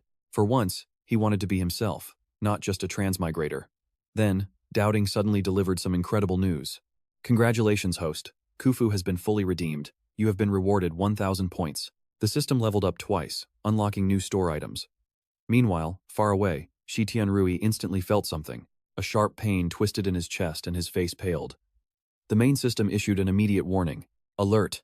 Villain Khufu has been completely purified. Shi Tianrui gritted his teeth in pure fury. Curse it all! What do we do now? The official system quickly provided a solution. Redeem another villain ahead of schedule and save 3,000 points to unlock the level 6 store. Then, the system can buy a reversal item to restore Khufu's corruption. Shi Tianrui made his move at once. Lock on to Xuanyu in Yongshan City. I am making my move immediately. Back at the pool, Khufu suddenly snapped back to reality and scrambled up in total confusion. I still have to go with Aunt Chun today. Seeing how flustered she was, Li Yuanyi couldn't help but feel a bit awkward himself. Tomorrow is your birthday, he said softly. I'll be waiting at home for you to return. He'd succeeded in redeeming a heroine, but the vibe was different. And yet, Li Yuanyi couldn't shake the complicated feeling rising deep inside his chest. Somehow, it felt less like he had redeemed her, and more like she was the one who changed him. He was still basking in that rare warmth and happiness when doubting suddenly interrupted. The system upgrade is finished, and I can finally sense the main system. It is here, and that means the real male lead is close. Li Yuanyi didn't even have to think. He knew Shi Tianrui was almost certainly heading for Xuanyu this time around. Let's see if he's right. Doubting. Activate teleportation right now. We are heading to Xuanyu's place to stake it out. The luxurious estate in front of him made Xuanyu's high status in the city obvious. Her influence in Yongshan City was no joke. But as Li Yuanyi got closer, his heart sank. Someone was already there. The real male lead had actually managed to beat him to the punch. Shi Tianrui was standing outside the gate, looking completely annoyed that the great male lead wasn't even being allowed through the door. Hiding in the shadows, Li Yuanyi clicked his tongue in pure contempt at the sight. The guy had some nerve. He knew Xuan Yu despised men, yet he still tried to force entry. The main system tried to calm Shi Tianrui down. Host, relax. We have detected a scar on her body. This is the perfect chance to offer her the scar removal ointment we just unlocked. You and I can feel the pressure here. Shi Tianrui has the protagonist halo, and the main system's functions are far more advanced than anything Doubting can provide. He hurriedly urged Doubting to find a solution. Think of something fast. Does the store have a transformation pill, or any item that can temporarily change how people perceive my gender? To his surprise, Doubting actually found something. For 50 minutes, it can mess with a target's perception. From their perspective, they will see you as a female. Li Yuanyi asked if he could see his own reflection. No, Doubting replied, leaving him instantly speechless. Seriously, why does this feel like an obvious trap? If he wanted to stop Shi Tianrui first, he had to bite the bullet, no matter how much this felt like a trap. What happens when the time runs out? Doubting answered, you will immediately revert to your original form in their eyes. Does it work on Shi Tianrui too? Doubting answered with total confidence. So, you and I are about to see if this trap works. Shi Tianrui is about to become the first test subject. Alright, you and I are about to dive into one of the funniest cross-dressing traps you have ever seen. He is still low-key panicking though. Is that guy watching? He needs to pull it together before he blows his cover. The system tells him to just walk boldly. To Li Yuanyi's shock, Shi Tianrui's eyes pop out like he's seeing a literal goddess. And then what? The supposed male lead gets a massive double nosebleed right there. Li Yuanyi is beyond disgusted. Seriously, dude? A grown man staring and bleeding like that is just disturbing. The system quickly warns him to keep it together. Don't let your face slip. Li Yuanyi just grinds his teeth and tells the system to stop nagging him already. Meanwhile, Shi Tianrui is over the moon. This girl is exactly his type 100%. He is wishing his future harem looked this good. Little does he know, Li Yuanyi just bought a transformation suit from the store. Honestly, even the main character didn't expect his girl version to be this cute. Watch closely now, even though he is beautiful, there is still one massive problem remaining. He genuinely cannot think of a good excuse to approach Kuan Yu. See, she won't hurt women, but she treats men like a lightning strike. To save her, he has to make her understand that not every man in this world is a monster like the one she met as a child. But as a guy, she would never give him a single chance to even speak. And if he just defends men while dressed as a woman, she will just think he is their accomplice. She would see him as a traitor to her own gender. That's a total dead end. According to the plot, Kuan Yu still has deep childhood scars. That is the only weakness he can exploit. He rubs his eyes until they're red and walks in sobbing, playing his role perfectly. This humble girl begs for an audience with the priestess. He only has 25 minutes left before the disguise vanishes. When the guards stop him, he plays the bashful card. He whispers that his problem is too private to talk about here at the front gate. The guards feel bad for him instantly. They think he is just another woman who has been broken by some man. One of them steps up to lead him inside. Don't worry, little sister, just follow me. If you are here to see the priestess, a man must be involved, right? Do not be afraid anymore. The high priestess will definitely get you justice. See, in the original story, Kuan Yu spent all her time and power helping women who were suffering from abuse. Step 1 is complete. He is finally standing right in front of her. This is his only shot to set the trap.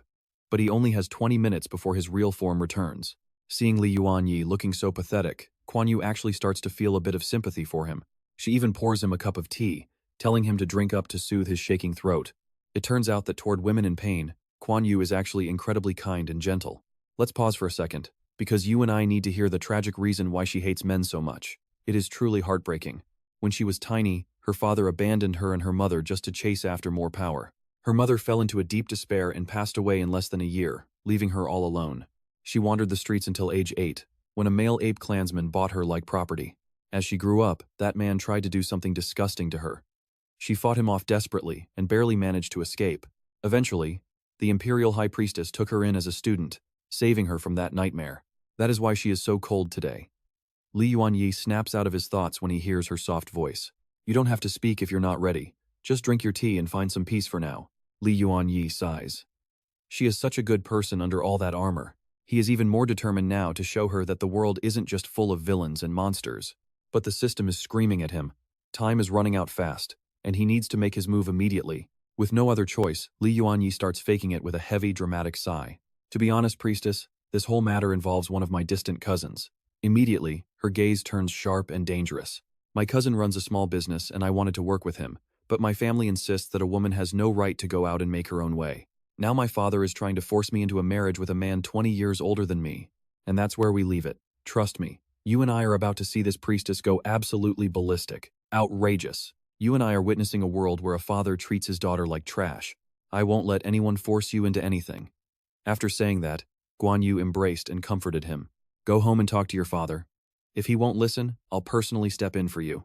Li Yuanyi immediately looked like a massive weight had been lifted off his shoulders. He thanked Priestess Guan Yu and offered her the scar removal ointment as a humble gift. Guan Yu hesitated to take it, so he insisted she keep it as a token of gratitude. This was step 2 of the plan. If the ointment worked, step 3 would be easy. With only 1 minute left before his transformation ended, Li Yuanyi sprinted out of the courtyard. If she found out he was a man, she'd explode. Suddenly, Guan Yu noticed the ointment. Her gaze darkened. Who was that person, and how did they know about her childhood scar? Li Yuanyi barely made it out in the final second before shifting back to his true self. Whether she'd use it depended on how deep her hatred of men really ran. Suddenly, doubting warned him to hide because Chu Fu was nearby and shouldn't see him. Li Yuanyi froze mid-step. He knew Chu Fu wanted to speak with Guan Yu. But why today of all days? Unbeknownst to him, Yuan had seen every move he made and smiled faintly to herself. Still avoiding a simple maid? Li Yuanyi, you have many secrets. A man with mysteries is always much more interesting. Elsewhere, the maid had already gone inside to report Chu Fu's arrival to Priestess Guan Yu. Now watch closely, because the two villainesses are meeting face to face for the first time. Chi Fu asked to undo her seal. Guan Yu realized she was the Fox clan's princess. Chi Fu stayed calm, claiming she wasn't a princess anymore since her people fell long ago. But Guan Yu saw right through her. Chi Fu still wanted to restore her lost clan. Guan Yu laid it bare. You want revenge for your parents and your people, don't you? Chu Fu dropped to her knees. Guan Yu warned that undoing the seal would be agonizing. The process would be extremely painful. I won't tell you to let go of your obsession, but think this through first. Seeing Chi Fu's determination, Guan Yu approved and told her to prepare for a few days. Hearing those words, Chi Fu's eyes lit up with a flicker of hope. Meanwhile, back home, Li Yuanyi is hitting his limit. Let's see what he does next. There was a way to redeem other villainesses without Chi Fu noticing his absence, but it was expensive and required a monthly fee. Li Yuanyi felt like he was being robbed. Doubting explained that the substitute doll would cost him 100 points per month. It can imitate expressions and basic movements, and it can answer simple questions from others. It might fool them briefly, but if they push too hard, the trick could be exposed. Gritting his teeth, Li Yuanyi bought 1 month, though his heart ached at the high price. To recover the lost points, he planned to return to his room early, right after dinner. He wanted to check if Guan Yu used the ointment and beat Shen Li to the punch. After all, Shen Li was the real male lead and had already started making his move. Before long, Chi Fu returned home and rushed over to share the good news with him. The high priestess agreed to help me. But then, Chi Fu suddenly told him not to move. She asked why he smelled like the priestess. Li Yuanyi's scalp went totally numb. Crap. He had forgotten to wash up after coming back from Guan Yu's place. Doubting immediately warned him about the negative emotional fluctuations coming from Chi Fu. Li Yuanyi knew that even a redeemed villainess could get dangerously jealous if provoked. Stick with me, we're about to see if he survives this sudden wave of jealousy. Li Yuanyi knew a sloppy lie would blow up in his face. Stick with me, because his next move is genius. At this stage, his only play was blending the truth with some very clever fabrications. He let out a long, heavy sigh. I really did not want you to find out the truth. I only wanted to help you. He pulled out a box of ointment, claiming he wanted to give it to Kuanwa while asking for a favor. But she hates men. She kicked me out before I could even finish a sentence. It was too humiliating to mention to you. I failed you, but at least you handled it yourself. Hearing those words, Hufu's eyes began to well with tears. She stared at him in a daze, her voice trembling. You actually faced her alone just for my sake. As soon as Hufu left, Li Yuanyi summoned Dowing and ordered the substitute doll he had recently purchased. The thing looked about as reliable as some cheap $9 knockoff with free shipping. He had to give it crystal clear instructions. Listen up. Your job is to cover for me, got it? Stay in bed, act like you are asleep, and do not open the door for anyone at all. The doll nodded, dove under the covers, and was snoring in 3 seconds. Li Yuanyi winced, but at least it worked. That should do the trick. Dowing, let us move. Meanwhile, inside the city's most lavish estate, Kuanwa slowly stepped into the hot spring in her rear courtyard. Suddenly, sharp fragments of trauma came rushing back. Her skin felt stained by a shadow she could never wash away. Filthy. Everywhere that disgusting pig had ever touched her felt absolutely revolting. Her childhood nightmare was being magnified to the breaking point.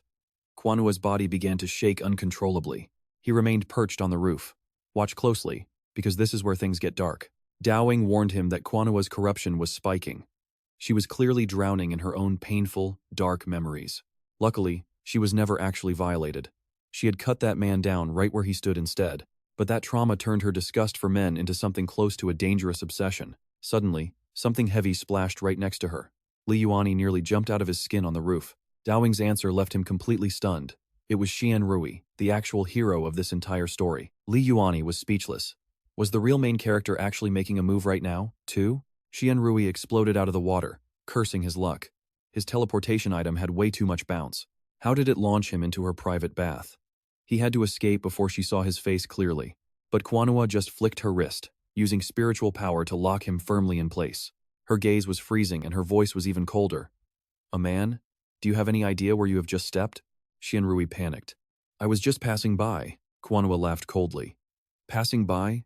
Directly over my head? Guards! Rui immediately tried to change his tune. He claimed he was there to deliver ointment to the priestess while inwardly cursing his malfunctioning system. The system felt insulted, insisting it only sent him to a random spot near the Villainess. How was it supposed to know she would be in the bath at this exact moment?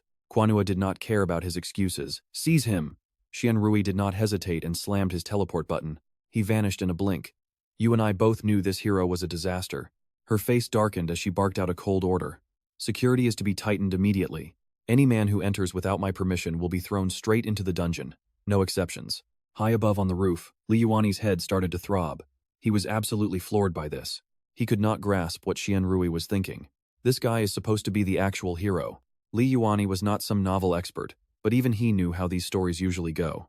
Usually, the hero saves the girl. She thinks he is special, and romance starts to bloom from there. But Rui's move was just pure insanity. Yuanyi had not even started his play yet, and that idiot just pushed Quanhua's corruption to the limit. Some legendary hero he turned out to be. With her guard against men at an all-time high, Yuanyi stayed hidden in the shadows. He immediately retreated and teleported back home. Once safe, he stashed the doll. Trust me, you and I need to see what happens next. Stick with me, you and I are about to see this night get incredibly complicated. He made it back just in time, but seeing Khufu in that elegant dress, he realized tonight wouldn't be simple at all. He quickly invited her inside. Khufu, please, come on in. Once she stepped through the door, Khufu kept her head down, nervously fumbling with something in her sleeve. She carefully pulled out a small packet and whispered, I bought some mung bean cakes for you, though I'm not sure if you will like them. Yuanyi's heart practically melted right then. I do, he said instantly. If they are from you, I will love them no matter what. But then he noticed her hands were shaking. In a low, quiet voice, she made a confession. The high priestess warned that removing the seal would be painful. I did not show it then, but honestly, I am terrified. Looney softened his tone and comforted her gently. It is okay. If you need me, I will stay right by your side. Not just for tonight, but from now on. Khufu looked at him with wide, searching eyes, desperate for a promise. Yuanyi, I want you to stay exactly like this. Please, do not ever go back to the way you were before. I won't, I promise, he answered immediately. But deep down, he knew the truth was even simpler than that. That old bastard was already gone. Until the day he could return home, he was going to treat her right. Just then, Duding dropped some great news. Quanhua's corruption had dropped, and her affection for him had gone up by 1 point. Yuanyi's eyes lit up. So, Quanhu actually used the scar removal ointment he'd given her. Watch closely, because this is where the real challenge of the night finally begins. Khufu sat down beside him awkwardly and began to murmur so softly, it was almost like she was talking to herself. My birthday is coming up in just a little while. He understood instantly. According to beastfolk traits, Khufu would release heavy pheromones for 7 straight days once it started. Luckily, Deng Qingguan was still hibernating, and Quanhu had been stabilized by the medicine for now. If everything had hit him at once during those 7 days, there is no way he would have survived it. But right now, he had one major worry. Could his small werewolf body actually handle what was coming? He immediately asked Deng if the ritual happened in bursts or stayed constant. Deng quickly gave him the answer. It was a staged, ongoing process, and the contract ritual would drain a massive amount of his stamina. To lower the risk of failure, the system suggested buying nutrient fluid to boost his physical stats first. Yuanyi's mouth twitched. The more he heard about this, the more intense it sounded. Even so, he gritted his teeth and bought it anyway. Fine, give me a few bottles of the stuff. As soon as it arrived, he downed it without wasting a second. The effects kicked in immediately, and he felt a massive surge of energy. Suddenly, Khufu stood up, her voice trembling. Midnight is almost here, Yuanyi. She whispers that her change is starting, but honestly, you and I both know he can already tell. He could already smell the heavy pheromones spilling into the room. Now, both he and Khufu were fully prepared for the moment that was about to arrive. Li Yuanyi knew exactly how much this moment meant to Khufu. Because of that, every single thing he'd done to get here was finally worth it. Elsewhere, Kwanu had just applied the ointment he'd delivered in disguise. For the first time in ages, she actually smiled. Whether the medicine worked or not didn't matter. At the very least, she had accepted his sincerity. But after just a single night, the results were undeniable. The next morning, she stood before the mirror, stunned. That deep, vicious scar she'd carried for years?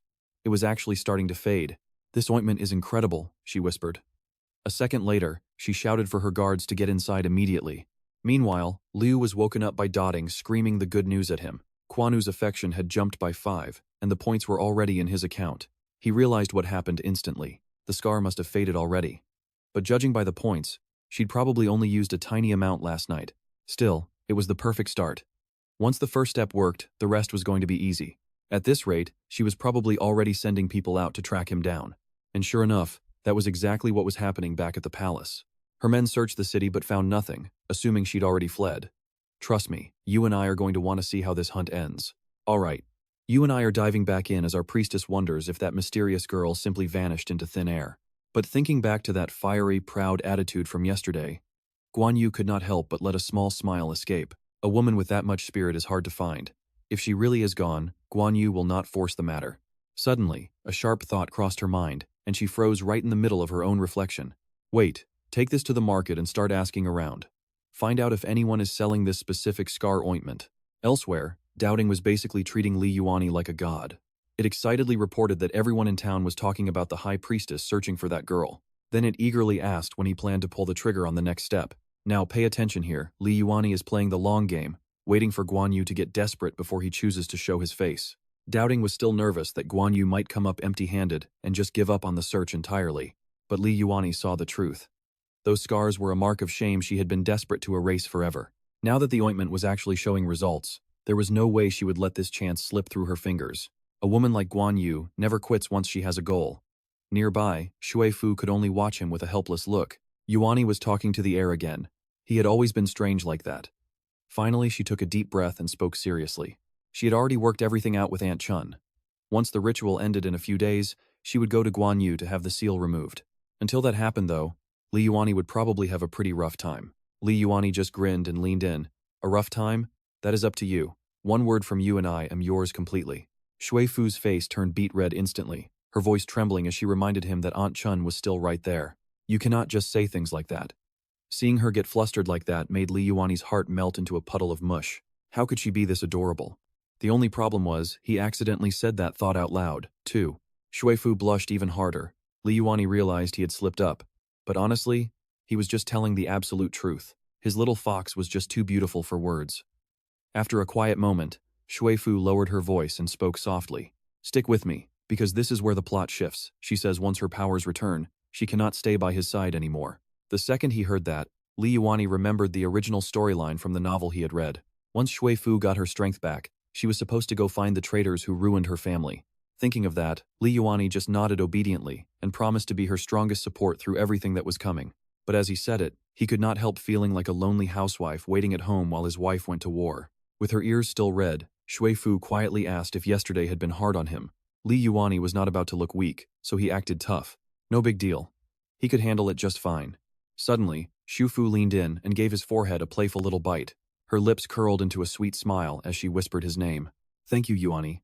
Meanwhile, in the market, Guan Yu's maids were still going around desperately asking for news about that magic scar ointment. But after hitting 8 different shops in a row, they still had not found a single lead on the medicine.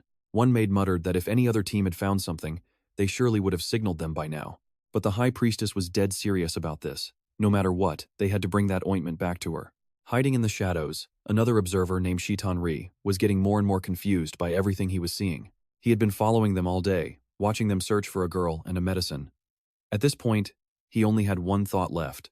None of this happened in the original book. Was someone secretly behind the scenes throwing the entire plot into chaos? He had been watching Guan Yu's estate like a hawk this whole time, but he had not seen anyone suspicious lurking around. Just like that, the 7-day ritual for Shui Fu finally reached its long-awaited conclusion. She looked more radiant than ever, like a fresh lotus blooming in water. Then Yuanyi told her to deliver the ointment. That is when Shui Fu remembered that one of the priestess's guards had actually asked her about that same medicine before. They said the bottle she had looked exactly like the one they were searching for, and they had been looking for the source for ages. After taking the bottle, Shui Fu looked down and studied the ointment for a long time. The more she looked, the more it seemed to be exactly what Guan Yu was so desperate to find. Yuanyi just made up a quick excuse, but honestly, he just wanted Shui Fu to look good in front of Guan Yu. You and I both know that when you are asking for a massive favor, you never show up to the door empty-handed. Alright, you and I are about to see how one simple gift completely flips the script for our main character. Khufu obediently agrees, but before she heads out, she whispers that they might be separated for a little while. It could be just a few days, or maybe even 2 weeks before she returns. Yuanyi just smiles and says it is fine. He promises that no matter what, he will be right here waiting. Meanwhile, a crowd of female beastfolk has already gathered outside the High Priestess estate, all of them bringing gifts. But when Guan Yu looks at the offerings, she remains totally unimpressed. Her response is icy. She tells them politely to leave, as their offerings are useless. Khufu watches closely, realizing that none of these gifts hit the mark. That is when she remembers the special ointment Yuanyi gave her. What if this is exactly what the priestess has been searching for? Khufu steps forward, carefully holding out the scar removal ointment with both hands, hoping for the best. Now pay attention, because this one tiny bottle is about to change the entire course of our story. The High Priestess looks at the bottle and her face drops. She demands to know where a common girl got something this rare. Guan Yu stares intensely at the ointment, her voice barely a whisper. She asks if Khufu is truly giving this to her. Khufu nods, confirming it was brought just for her. Guan Yu cannot hold back and opens the bottle immediately. One single look is all she needs to know the truth. There is no mistake. This is the legendary medicine. The coldness in her eyes vanishes, replaced by a look of pure, genuine joy. She tells Khufu that she will need a few days to figure out the best way to remove her magical seal. The priestess even promises to find a way to make the process completely painless. Then she asks one more thing. Where exactly did her family buy this from? Who was the physician? Khufu is stunned by this sudden change in attitude. Without another word, Guan Yu raises her hand to begin a powerful incantation. A glowing, blood-red stone begins to form right in the center of her palm. She gives the bloodstone to Khufu, explaining it is packed with her own sorcery and powerful blood energy. Keeping the stone close will make breaking the seal much easier. Meanwhile, back at home, Yuanyi is dealing with a completely different kind of intense frustration. The system store has everything he needs, but the best items are way too expensive for him right now. To get more points, he needs to win over more villainesses and redeem them as fast as possible. You and I saw that coming, right? The points are rolling in. Guan Yu's affection is skyrocketing. One of her stars lights up and the system grants a bonus of 100 points. Yuanyi realizes he can still earn points even while hiding in the shadows. He does not even have to be there. That scar really was the source of the High Priestess's deepest emotional pain. The system asks if her corruption level will hit 0 once the scar is gone. Yuanyi shakes his head. The scar is just the beginning. Her real trauma comes from years of family tragedy and the heavy burdens she carries. These layers will have to be peeled back one by one. But still, this is a perfect start. Then he notices his exclusive system store is almost at level 3. That unlocks 10% discount coupons that stack up 5 times. His eyes light up instantly. Shopping is about to get insanely cheap. He actually praises Dowing for being useful for once in its life. But suddenly, he freezes. Wait, why is Khufu already back at the house? She looks absolutely ecstatic. Khufu practically lunges into his arms, unable to contain the excitement in her voice. She tells him the ointment worked perfectly and was exactly what the High Priestess had been searching for all this time. Once the priestess saw it, her entire personality changed. She even promised a gentler way to break the seal and gave her a bloodstone. Now Khufu can open the first layer on her own. But the way she looks at him is different now. Her eyes are soft, filled with shock, gratitude, and a feeling that is becoming very dangerous. Suddenly, Khufu loses all control. She lunges forward and bites him hard right on the neck. In that instant, the pink star on her profile shifts, and suddenly it turns into a deep, vivid red. Even Dowing is completely stunned. Once a villainess's feelings start changing like this, a red heart is something the system has never seen. Trust me, we're about to see if a redeemed villainess can evolve even further. Alright, stick with me, because things just got real for our favorite shopkeeper. In under 5 minutes, the shop hit level 3. Yuanyi is ecstatic, scooping Khufu up and calling her his lucky star. Then, for some playful payback, he leans in and bites her right back. But the second Khufu remembers Aunt Chun is close by, she turns so red she looks ready to actually combust. Shortly after, Khufu makes her first real attempt at breaking through the seal. She endures surge after surge of violent blood energy, painstakingly guiding that force toward the locked nodes hidden inside her body. Yuanyi looks even more anxious than she does, asking constantly how she feels. Khufu just looks up and gives him a faint, reassuring smile. But the second the words leave her mouth, she collapses to her knees in agonizing pain. It is clearly backlash from undoing the seal. Her body just cannot handle channeling such massive power after so long. In her current fragile state, Khufu is way too weak to bear the weight of this energy. Yuanyi's heart breaks seeing this. He begs her to stop, but Khufu just shakes her head and stubbornly grits her teeth. She refuses to back down, wanting to break the first layer in one go. She summons the bloodstone once again. She uses the blood essence to wash over the seal inside her, but her brows suddenly draw together in deep worry.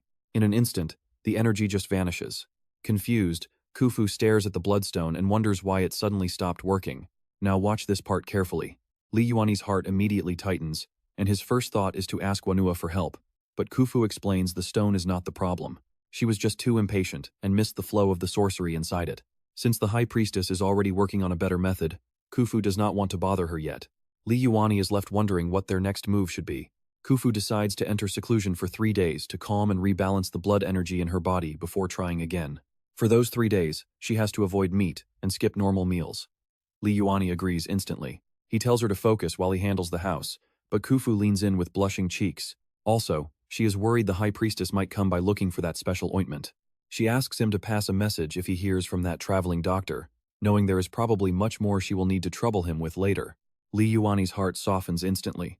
He tells her he is doing all of this because he truly wants to. Before he can say more, Khufu throws herself into his arms and buries her face against his chest. She whispers that having him in her life is truly wonderful. The scene shifts to the hot spring courtyard in Manhwa's estate, where a maid carefully applies the ointment once more. Manhwa suddenly asks how much ointment is left, and the maid reports to the High Priestess that it is already nearly all used up. You saw that too, right? Almost half of that scarred area is still left untreated. Manhwa goes silent before ordering a gift to be prepared. Tomorrow, she will pay Khufu a visit. After all, those scars that have clung to her for so many years are finally starting to fade away, little by little. Elsewhere, Khufu has already started her 3 days of seclusion. Yuanyi closes the door softly, only for Aunt Chun to rush over and ask about the princess. He explains the issue with the seal, and that Khufu needs time to stabilize her blood energy. Then, he mentions he still has 3 bottles of the scar ointment left. If the High Priestess comes looking for it, Aunt Chun should hand them over. After all, he is a man and it is not convenient for him to face Manhwa personally. He knows those 3 bottles probably won't be enough anyway. So, he plans to track down that traveling doctor again tomorrow. He asks Aunt Chun to make absolutely sure that no one disturbs Khufu's room for the next 3 days. Looking at her face now, it is clear her attitude toward him has already completely changed. She has finally accepted the bond between him and the princess. Yuanyi politely thanks her for the help as well. Deep down, he knows 3 bottles won't cut it. Manhwa will definitely be back for more. While Khufu is away, he'll also check on Ding Shuang, who is still in hibernation. And trust me, you and I are about to see just how deep his master plan goes. Alright, you and I are about to see our main character play the long game to reel her in. Step by step, he heads off to visit Duning Shuang after a long time apart. He finally found the chance to visit the woman who had been occupying his thoughts this entire time. There were still 2 full months left before her hibernation was over. To make sure she had everything she needed if she woke up hungry in her sleep, Yuanyi didn't just buy her a thick quilt, he prepared several platters of food for her, too. Looking at the feast he left behind, Yuanyi felt pretty satisfied with himself. He figured that once she woke up and saw all this, she would be touched and her affection for him would skyrocket. But wait, pay attention here. The system suddenly screams that something is horribly wrong. Deng's corruption level was spiking at a terrifying speed. She had fallen into a nightmare, and at this rate, she was about to hit the point of no return. The real problem? She was still in deep hibernation, so waking her up was absolutely impossible right now. Yuanyi immediately panicked, begging the system to come up with a solution, and fast. If this dragged on, she would be in grave danger, and they might all get erased by the system together. The system told him to stay calm. There was a way to buy a dream entry talisman and dive into her nightmare. It only cost 100 points. Yuanyi ground his teeth. Unbelievable. Fine, I'll take it. The purchase was successful, and the system began loading the talisman for its host immediately. Suddenly, his body went limp as his consciousness began sinking deep into the dark void. Within 2.5 seconds, he entered the nightmare. The system immediately warned him to look over at the scene unfolding. Following the system's voice, he looked over and realized he was seeing her as a young child. Grown men were chasing her while she clutched stolen meat in her arms, running in blind, desperate panic. Suddenly, She tripped over a stone, and her small, frail body slammed heavily onto the hard earth. The men rushed over, screaming at her to hand it over and calling her a little freak. They threatened to beat her to death if she ever dared to sneak into their village again. They told her she only got off easy because of her late father. Watching the scene, Yuanyi could clearly feel the young girl's resentment rising bit by bit. So this was the hell she called a childhood. No wonder she grew up so suspicious, guarded, and absolutely starved for a sense of security. Yuanyi stepped forward, helping her up and telling her not to be afraid because he was there to protect her. He glanced at the meat in her arms and lowered his voice, gently asking if she was hungry. But like a cornered animal, the child shoved him away, shouting for him to not touch her. But then, she froze, sensing that this man was completely different from all the others she had met. The system explained that while dream memories can be distorted, her soul recognized him. Yuanyi can see she still feels close to him. Yuanyi finally understood what was happening. He reached out and gently rubbed her head, warmly telling her that he wasn't some god, but he was someone who came to protect her, promising to never let anyone bully her ever again. Hearing those words, she finally chose to trust him, slowly placing her tiny hand into his. He led her to a safe place, spending 200 points of his own accord to build her a secure shelter right inside the dream world. It was a place where she could hide from the wind and rain, but she looked at it uneasily, calling it a human house. She refused to go in, but he explained that it wasn't their house, he built it just for her. Whenever she felt scared in the future, she could hide inside and let it protect her. Finally, she threw herself into his arms and hugged him tightly. In a small, trembling voice, she asked if he would ever abandon her. Without a second of hesitation, he promised that as long as they met, he would show up immediately. Hearing that, her rising corruption level finally began to slow down. Then, looking up at him, the young girl asked him a very serious question. "When I grow up, can we stay together, just like my father and mother were?" She begged for an answer. He froze for a second, then coaxed her along, promising they would be together once she finally grew up. But the moment he said it, the system immediately issued a warning: promises made inside of dreams always leave a permanent memory brand behind. Once she wakes up, her attachment to him will only become much stronger. Trust me, Yuanyi can see his regret now. His scalp went numb as he realized the system likely tricked him on purpose. Despite the chaos, he still guided young Deng Qingchuang into the safe haven he had built just for her. Alright, you and I are diving into a moment where this dream journey finally ends, but Yuanyi now understands Deng Qingchuang on a much deeper level. She was forced to relive the absolute darkest moments of her past over and over. Anyone would have been consumed by darkness after that. Just thinking about her growing up totally alone made his heart ache with weight. He couldn't help but wonder just how much trauma she had suffered through all those years. All he can do now is pray that the shelter in her mind can actually keep the shadows away. But before he can even breathe, Duding screams a warning. This is bad. Her corruption level is spiking again. Yuanyi's blood runs cold instantly. It has only been a few minutes. How is this possible? Duding sounds panicked, shouting that she has sunk even deeper this time. What should they do? Yuanyi grits his teeth and makes a split-second decision. What else can I do? I'm going back in and spending system points on my woman. Let us go. He lights another dream entry talisman without a second thought. Moments later, he is back in that same twisted dreamscape. Yuanyi immediately tries to settle her nerves. Do not be scared, Qingchuang. It is me. I am here. Before he can even finish, a wave of suffocating black energy erupts violently from inside the shelter. He can't even react before that dark force drags his entire body straight into the abyss. Now, stick with me because this is insane. While only 1 minute passed in reality, he is shocked to find 10 whole years have vanished inside this dream. And standing right there in the center of that darkness, it is none other than a fully grown Deng Qingchuang. The little girl who looked so young just seconds ago has transformed into a mature woman in the blink of an eye. She slams Yuanyi down and pins him tight, her eyes burning red with grievance. You said if I ever needed you, you would be there. Did you lie to me? But it has been 10 years. 10 long years, and you never came for me once. You are a liar. You lied to me. Tears stream down her face uncontrollably. Yuanyi tries to explain that he never meant to deceive her. This is just a dream. In the real world, only a single moment has actually gone by. But inside this dream, 10 years can pass in a heartbeat. He desperately warns her that she is trapped deep inside a nightmare right now. If she sinks any deeper, she might never wake up in reality again. But Deng Qingchuang refuses to listen to him. With bloodshot eyes, she screams back that she doesn't believe him. You are just lying to me again. Yuanyi softens his voice, trying to coax her gently. If I really wanted to lie, I never would have come back for you a second time. If you really want us to be together, then you have to find a way out of this nightmare first. Deng Qingchuang just stares at him for a long, heavy moment. She is trying to decide if a single word coming out of his mouth is actually the truth. Then, in a flash, she throws herself into his arms and clings to him like her life depends on it. Unless we become like a husband and wife together, I will not believe anything you say to me. Her voice trembles as she whispers that her mother said if you truly love someone, you will perform the ritual with them. Li Yuanyi knows perfectly well that this is just a dream. But if he dares to refuse her now, her unstable emotions will spiral completely out of control. In the end, he can only grit his teeth and give in. Fine. I am willing to do it. I am willing to stay with you for this life and every life after. We will do this ritual your way, Qingchuang. You see that? The moment she hears those words, she lights up with joy and jumps into his arms like a happy little rabbit. Right then, Duding immediately triggers another notification from the system. The real Deng Qingchuang has stopped her corruption and finally broken free from that dark nightmare. Her affection has surged to an all-time high, rewarding him with 500 system points. Seeing he is one step away from completely redeeming her, Li Yuanyi begins making his next plans.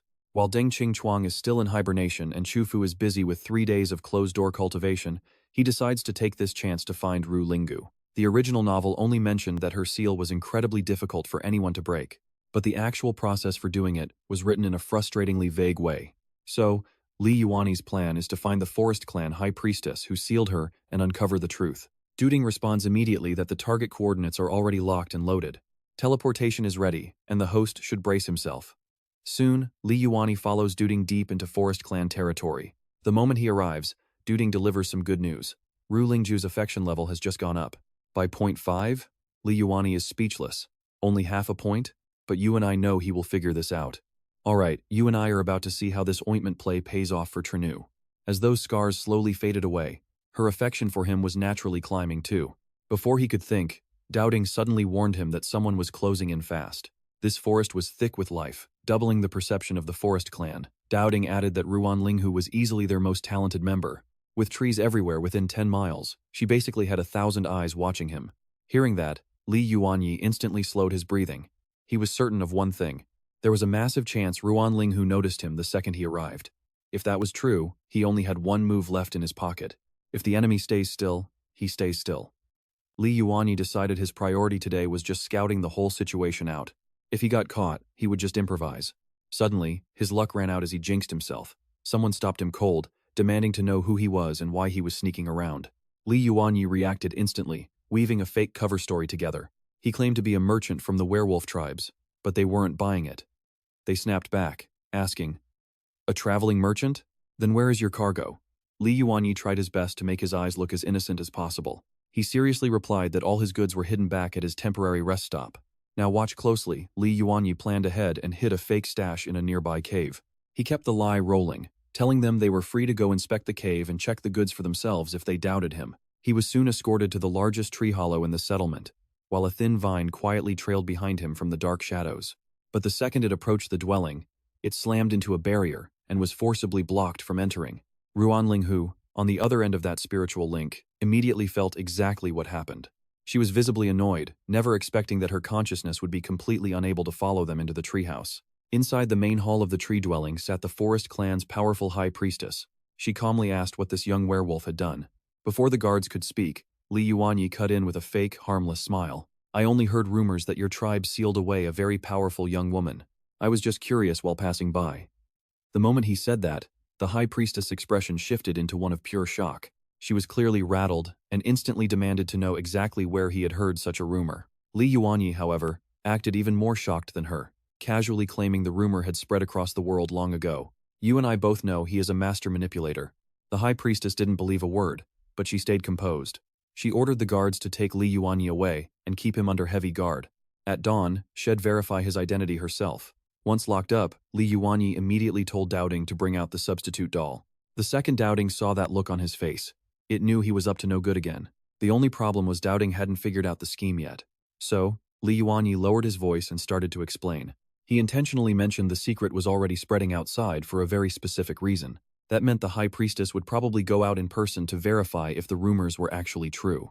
All they had to do was leave the substitute doll here, while his real body followed her into the shadows.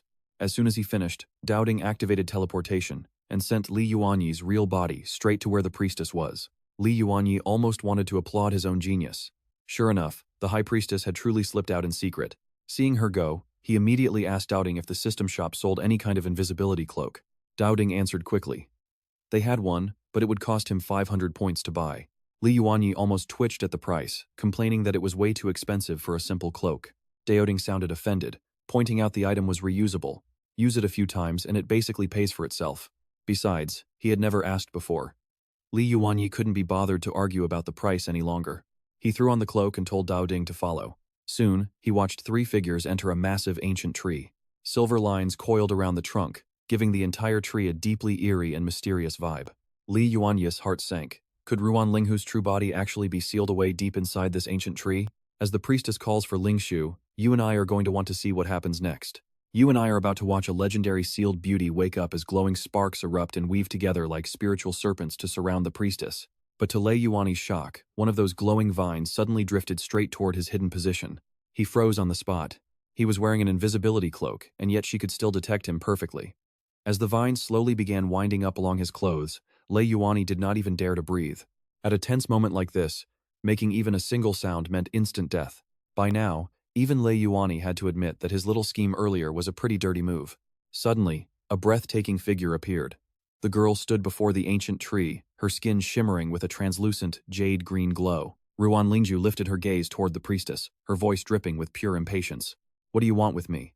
The priestess panicked instantly and scrambled to form a defensive hand seal. Now, pay attention, she just watches with arrogant calm and tells her to relax because the seal is still solid. "I am not getting out anytime soon." The high priestess finally breathed a little easier, but a deep sense of unease still lingered in her heart. This was forbidden ground. Only a handful of people should have ever known about the girl trapped inside this tree. If the word had spread outside, did that mean there was actually a high-ranking traitor hiding in the tribe? Reading her thoughts like an open book, Ruan Lingju coldly told her not to worry about that for now. When she breaks free, the priestess will be the very first person she kills. Even Deng was completely shaken by that, muttering that her corruption level was actually terrifyingly high. She was only 2 black stars from being completely unsalvageable. Lei Yuanyi told it to shut up. They needed to stay quiet and watch until everyone finally cleared the area. Besides, a gorgeous villainess like her made this mission way more interesting. The priestess was now pale with visible fear. She stumbled back 2 steps, desperately explaining that the seal was her only choice back then. Ruan Lingju just looked down at her, a chilling, faint smile touching her lips. "Is that right? Because wanting to kill you has always been a very intentional choice for me." With those final words, she watched the priestess scurry away in a total panic. Once she was gone, Ruan Lingju turned and shot a stunning eye roll toward Lei Yuanyi. Even trapped, she looked absolutely magnificent as she spoke to him lazily. She asked if he was ever going to show himself now that the others were finally gone. Hearing that, Lei Yuanyi knew the game was up. There was zero point in trying to hide any longer. He decided to drop the invisibility cloak and stand there like a good boy, waiting for the interrogation to begin. Sure enough, her first question was sharp and direct. Why was he stalking the high priestess this whole time? Lei Yuanyi felt the heat. Should he actually tell her the truth or play it safe? If he angered her, her corruption would spike. But if he lied and got caught, he could never redeem her. It might even give his rival, Xia Tinri, the perfect opening to swoop in for free. After thinking it through, Lei Yuanyi forced himself to look calm and answered her with a mix of half-truth and some pure provocation. "Trust me, we saw that coming." She actually smiles. She called him surprisingly honest before immediately hitting him with a second, much harder question. "If you had already left my detection range, why did you suddenly choose to appear back here again?" Lei Yuanyi smoothly lied, claiming he carried several artifacts, including some rare teleportation tools. While she grilled him, she started idly toying with him using those vines, clearly enjoying her little game. Lei Yuanyi felt more and more awkward.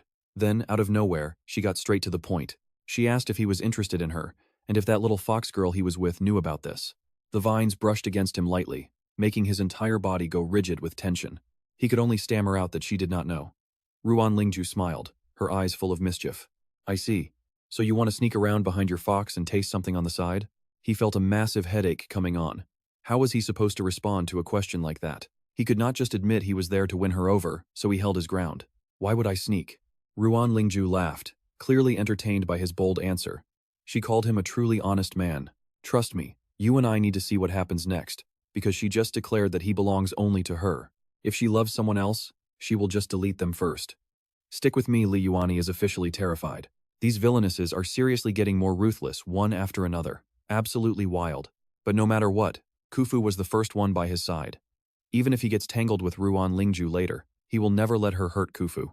Ruan Lingju notices his tension and lazily asks, "Why are you so worked up? I never said I had fallen for you." She scans him slowly, her voice dripping with pure disdain. Your face is a bit ugly and abstract. Sorry. But you do not even come close to making my heart race. Only then does Li Yuanyi remember. Ruan Lingju is a total face lover who only cares about looks. Sure, he could admit he is not as strikingly handsome as the male lead, Xin. But come on. Even without trying, he is at least a solid 7 out of 10. That has to count. Since when does being average mean you are disqualified? The thought stings his pride, so Li Yuanyi shoots back without any hesitation. Miss, do not be so cocky. Just because you hate my face does not mean I have to like yours. Dowing panics immediately, warning him that talking like that could send Ruan Lingju into a murderous rage. But by now, Li Yuanyi is finished listening to that annoying system nagging in his ear. He stares straight at Ruan Lingju. Now pay attention. One day, I am going to fix that completely broken taste of yours. I will make you realize exactly how shallow and ignorant you really are right now. To his shock, she does not get angry. Instead, a strange light flickers in her eyes. Seeing that, Li Yuanyi feels his confidence roaring back. He immediately pushes further. You just wait. Once I set you free, I will make your real body say something soft to me personally. Ruan Lingju raises a brow with a half smile. Something soft? What kind of soft words are we talking about? Do not worry. When the time comes, I will teach you every single word. Elsewhere, the guards watching Li Yuanyi have finally dragged themselves into the late hours of the night. As they switch shifts, one mutters they should check on the boy.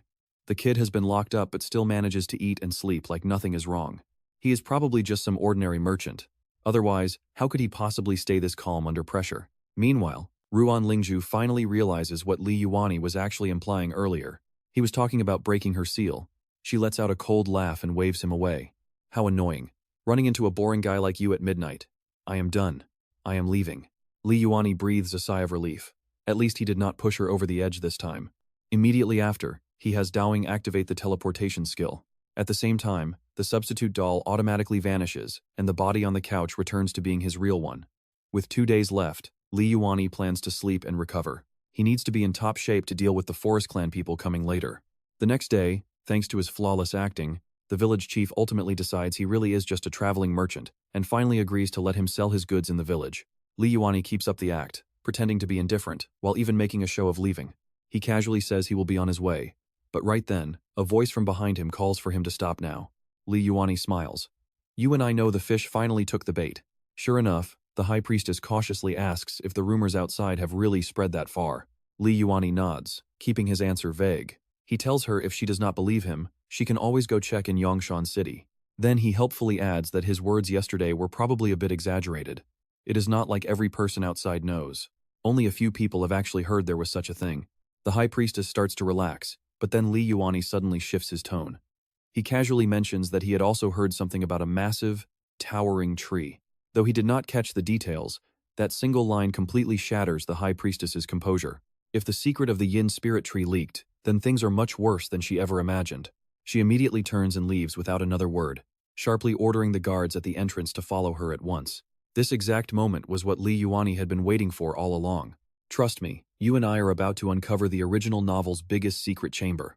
Alright, you and I are watching a high-stakes heist, as Li Yuanyi needs 5 items to break Ruan Linggu's seal. Only after gathering all 5 could the next phase start.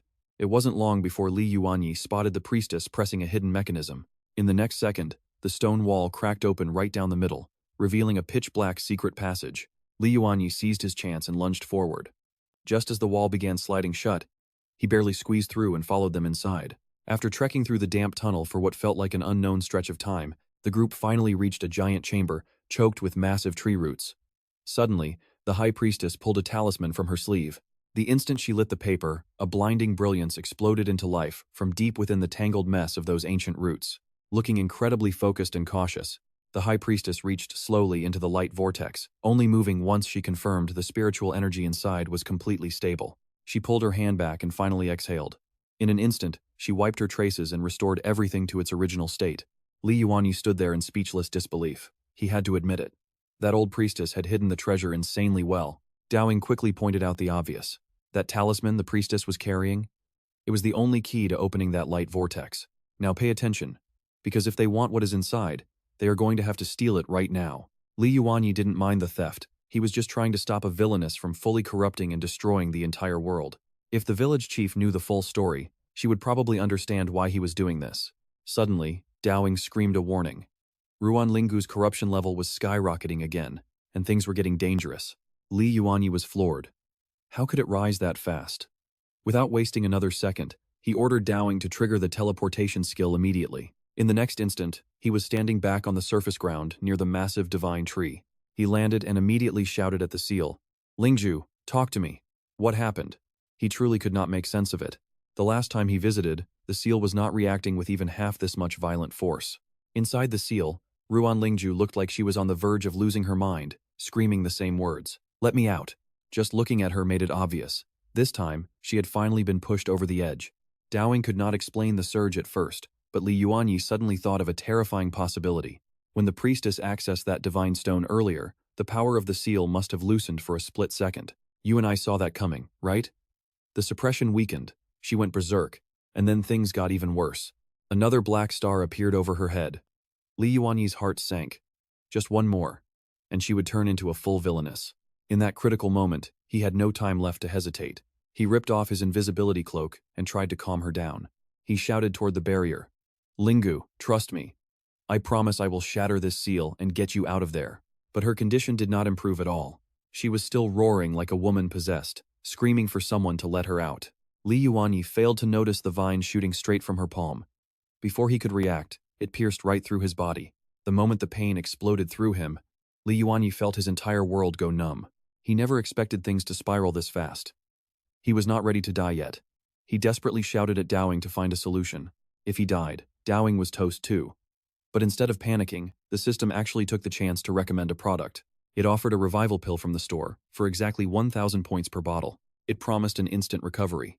Li Yuanyi flipped out, demanding to know how that price was any different from daylight robbery. Dowing acted offended, insisting it was not the one setting the prices. The main system was responsible for that. Li Yuanyi had no choice but to grit his teeth and pay up. He could not exactly save points by throwing away his life. The points were deducted, and the item was delivered into his hands almost immediately. Li Yuanyi felt his heart bleeding. All those points he had worked so hard to save were just vanishing into thin air. He looked down at the tiny green bottle in his palm. No time to complain. He uncapped it and chugged it down. In the very next second, the wound on his body healed at a visible speed. But the nightmare was far from over. Ruan Linggu was still raging, and anyone who got close would be in trouble. Even worse, her corruption was still rising. If he could not stop the spread soon, she would be fully blackened in under an hour, ending everything for everyone. Then it would be game over. Suddenly, Li Yuanyi remembered something crucial. Lingju was obsessed with handsome faces. And trust me, you and I are going to want to see if Li Yuanyi can use his looks to save the world. Alright. You and I are about to witness how a handsome face can literally save a life here. Li Yuanyi instantly changed his tune. So what if she was a face lover? That one trait was the key to everything. Her corruption level dropped by 2 whole black stars instantly. This meant her obsession with looks was not just important, it was actually insanely useful for him. Li Yuanyi then remembered seeing a face customization module in the system store earlier. One use cost 300 points, but once the data was created, it could be saved and reused forever. He immediately told Dowding to pull it up and asked if they had a model for Teishi Kaneshiro. Dowding said yes, but that would cost an extra 50 points. Li Yuanyi felt like crying right then and there. The points he earned from Jingshuang and Khufu were draining away in an instant, but he still paid through clenched teeth. He told Dowding to pass a message to the main system. One day, he was going to personally delete its lousy code for good. Complaining aside, he did not waste a single second on the real task at hand. Face customization began at once. As the system ran, the new facial model data slowly started taking shape. Once it finished generating, Li Yuanyi equipped the look without a second thought. Now watch this. A faint glow spreads across his face, and his appearance shoots straight to the top tier. Absolutely godlike. In the very next second, Li Yuanyi strode right up to Ruan Lingju and eagerly showed off his brand new face. Ruan Lingju, who was on the verge of going berserk a moment ago, froze the instant she saw him clearly. Her mind went totally blank. She looked like a completely different person compared to how she was just seconds earlier. She even flushed and muttered, "Sorry, I got a little carried away." Li Yuanyi's mouth almost twitched at the sight. Unbelievable. So this was how differently she treated a handsome guy. Ruan Lingju's projection reappeared, and her voice carried a faint stammer. "You really did get even more handsome," she said. Finally, Li Yuanyi let out his breath. "So, you are willing to calm down and talk properly now?" Ruan Lingju gave a soft hum, but her eyes stayed glued to his face the entire time. Her voice drifted as she admitted it was only because he was way too handsome right now. She even cupped his face like a priceless treasure. Seeing that she could finally communicate normally, Li Yuanyi felt like he finally had a chance. He asked if she was ready to listen to what he had to say, but Ruan Lingu was not truly calm. Instead, she puffed her lips out at him, looking like she wanted to get even closer than before. Li Yuanyi admitted the Teishi Kanashiro face model was overpowered. At the same time, though, it felt like a total loss. Getting close to her while wearing someone else's face just did not sit right with him at all. He hurriedly told Doubting to switch his face back immediately. He refused to play the part of a stand-in. Even if Ruan Lingju liked that face better, he still had to return to his own actual appearance. You and I saw that coming, right? Even so, that faint fragrance she left behind was still lingering right near his lips. Ruan Lingju's emotions had stabilized with no further blackening for the moment. That finally allowed Li Yuanyi to relax a little bit. Despite everything she said, once he actually stood in front of her like this, she was not nearly as resistant as she pretended to be. Before he could explain further, the force of the seal suddenly yanked Ruan Lingju's body back again. All she managed to leave behind was one final, parting line. "I believe you will come save me." For a moment, Li Yuanyi and Doubting were left standing there in stunned silence after that unexpected tenderness. Li Yuanyi ultimately chose to teleport back to the inn within the Forest Clan settlement first. Right now, out of the 5 items needed to break Ruan Lingju's seal, he was still missing 3. The village chief and the high priestess likely knew where the rest were hidden. But there was an obvious problem too. If those sealing items were removed, the seal would weaken sharply in an instant, and Ruan Lingju would likely lose control all over again. Given how much hatred she still held for the Forest Clan, if he simply freed her outright, her corruption would probably skyrocket instead of dropping. In other words, saving Ruan Lingju was no one-step job. The more Li Yuanyi thought about it, the more his head hurt. Too many villainesses to juggle at once. Handling this many tangled plotlines at once felt like something only a freak of nature like Wei Xiao could pull off. And that is where we leave it. Trust me, you and I are going to want to see what happens next. Alright, you and I are back as Li Yuanyi realizes staying here won't lead to a breakthrough. He decides to teleport back home and process everything once he is in a more familiar setting. Before long, Li Yuanyi returns to his snowy courtyard and pushes open the wooden door, but he stops dead in his tracks the moment he steps inside. He unexpectedly runs into Aunt Chun, who is stretching in the yard and wiping away sweat after a light morning workout. Aunt Chun casually tells him that High Priestess Kwanu already took the scar ointment and even asked her to pass along a specific message to him. The priestess wants to thank him in person once he returns, leaving Li Yuanyi completely frozen in shock. He wonders if he misheard her, especially since he is a man entering such a restricted space. Aunt Chun reassures him, suggesting that perhaps Kwanu's mood improved because those stubborn scars are finally starting to fade away. As long as he keeps a respectful distance and plays by the rules, everything should be fine. When she asks about the traveling physician, Li Yuanyi lies smoothly, claiming the man did not have much scar ointment left and was almost out of supplies. Instead, he claims the physician handed over the secret prescription and the preparation method to him. Aunt Chun simply nods, remarking that the traveling doctor sounds like a truly generous person. With Khufu still in seclusion and no immediate problems on her side, Li Yuanyi quickly makes up his mind on how to proceed. He decides to head to the apothecary to buy herbs, intending to spend the entire night preparing fresh ointment to push his progress as fast as possible. Right after dawn the next morning, he arrives at Kwanu's estate exactly as he had planned. It is obvious that the High Priestess already gave the guards strict orders regarding his arrival. The moment he gives his name, the guards shift from being suspicious to incredibly polite. Now, pay attention to the shadows where Xianri watches, seething with pure rage as he wonders why he was the only one turned away. He is now certain that another transmigrator has taken over Li Yuanyi's body, the supposed side character. Even his own system starts screaming at him to come up with a counterplan immediately. Otherwise, all those bonds with the villainesses that were supposed to belong to the main character will be stripped away by Li Yuanyi. The risk of being erased by the system is growing, and Xianri knows exactly where he messed up. He relied too much on his status as the male lead, and wasted way too much time because of it. In his mind, he is still the true hero who is destined to save this entire world. But the problem is that some of these villainesses are already catching feelings for his rival. You and I can see the gears turning as he realizes a head-on fight will only make those women hate him more. His new strategy is to drive a wedge between Li Yuanyi and the women he is trying to win over. Once they all started resenting Li Yuanyi, Xianri would move in and collect everything in one clean sweep. Meanwhile, Li Yuanyi watches a maid go inside to announce his arrival to the High Priestess. He has a gut feeling that Kwanu still won't be willing to see him face to face today. Sure enough, the maid returns shortly after, carrying nothing but a single, elegantly crafted cushion. With perfect courtesy, she explains that the priestess is not in a position to meet visitors face to face, so he must sit outside the curtain and speak from there. Soon, the voice of Kwanu drifts out softly from behind the thick gauze curtain. She offers her thanks, and Li Yuanyi uses the opening to mention he has brought several more jars of ointment today. Then, he adds one very calculated detail. He made these himself. Behind the curtain, Quanu's voice falters as she asks if he really prepared them. Li Yuanyi continues without missing a beat, explaining that he tracked down the physician to learn the secret preparation method. He points out that the blue jar contains the batch he personally created for her. The other 2 jars were bought from the doctor previously, so he invites her to compare the results herself and see which one is better. If she is willing to tell him what differences she notices, he can continue to refine the formula for her. Quanu lets out a soft, shaky breath and whispers that young Master Li has been incredibly thoughtful. But even so, she still asks the most important question of all. Why is he going through all this trouble for her? Li Yuanyi gives a practiced answer, claiming he is simply repaying a debt for the help she gave Khufu. Then, he admits what really happened during the procession on that day. Trust me, you and I won't want to miss this reveal. He admits the wind lifted her curtain, exposing the scar he wasn't meant to see. You and I are back with Li Yuanyi as he plays his cards perfectly. While they talk, Manhwa is already testing his ointments one by one. It does not take long for her to notice something shocking.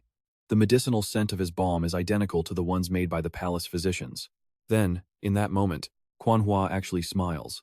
It is just the slightest curve of the lips, but it is the first time she has ever shown a man such an expression. She thanks him again and admits that hiding behind this curtain would just look rude after everything he has done to help her. But Li Yuanyi just answers her gently, telling her that it is nothing like that at all. He knows the High Priestess naturally avoids men, so the fact that she is even speaking to him shows more than enough respect. A simple curtain between them is hardly a sign of arrogance or disrespect. Hearing that, her impression of him reaches a new level. She starts to think this man really is different from any other man she has met.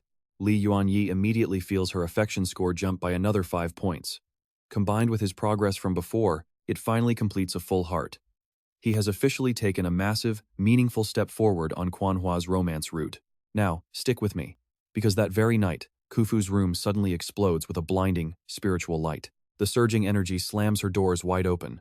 Standing outside, both Li Yuanyi and Aunt Chun can only watch in pure shock. The girl before them barely looks like the same Khufu. Her old softness is gone, replaced by a cold and enchanting beauty. Aunt Chun's eyes instantly turn misty. It is as if the legendary fox queen of the past is standing right there in front of her again. Thanks to the power of the bloodstone that Manhwa gave her, Khufu actually shatters 2 layers of her seal at once. It is way beyond anyone's expectations, and Aunt Chun reacts quickly. She makes a fast excuse about the princess being hungry and hurries off to the kitchen, leaving the 2 of them completely alone. The moment she leaves, the cold glamour around Khufu melts away. She returns to her usual sweet and gentle self. She stares at Li Yuanyi in a daze for 2.5 seconds before finally whispering a soft thank you. She knows that without his help, she might never have gotten a chance like this in her entire life. Then she lowers her voice even more and calls him Yi. The moment he hears that nickname, his heart skips a beat. The way she says it is so much more intimate than before. That little nickname sounds way too good to be true. Afterward, Li Yuanyi tells her about his meeting with Manhwa and her promise to prioritize breaking the rest of her seals. But as soon as he says that, Khufu stiffens. You and I saw that too, right? She suddenly dives into his arms, clinging to him like a scared little rabbit. She looks up at him and asks softly which version of her he thinks is better. The girl she was before, or the one standing here now?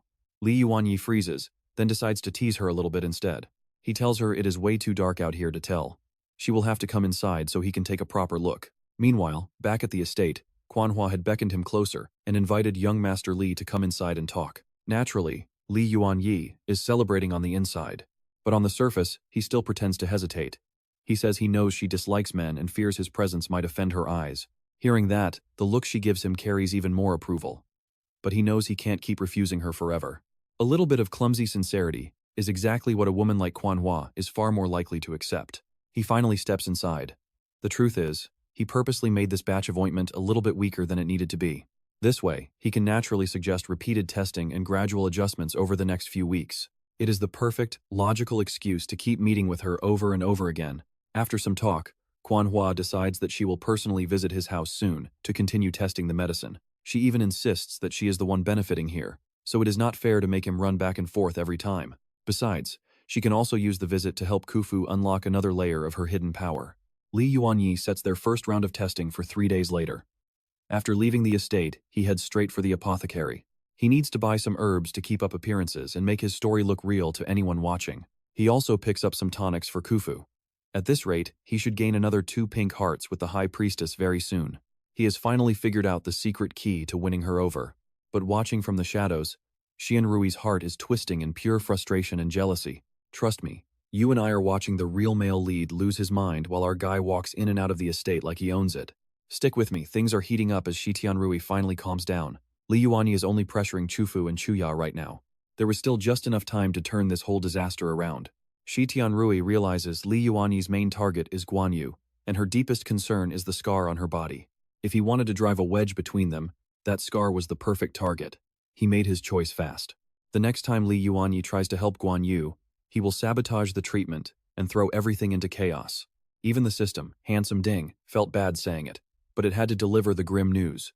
Now pay attention, here is where the system drops a bombshell. Host, your point balance is dangerously low, and services are running out.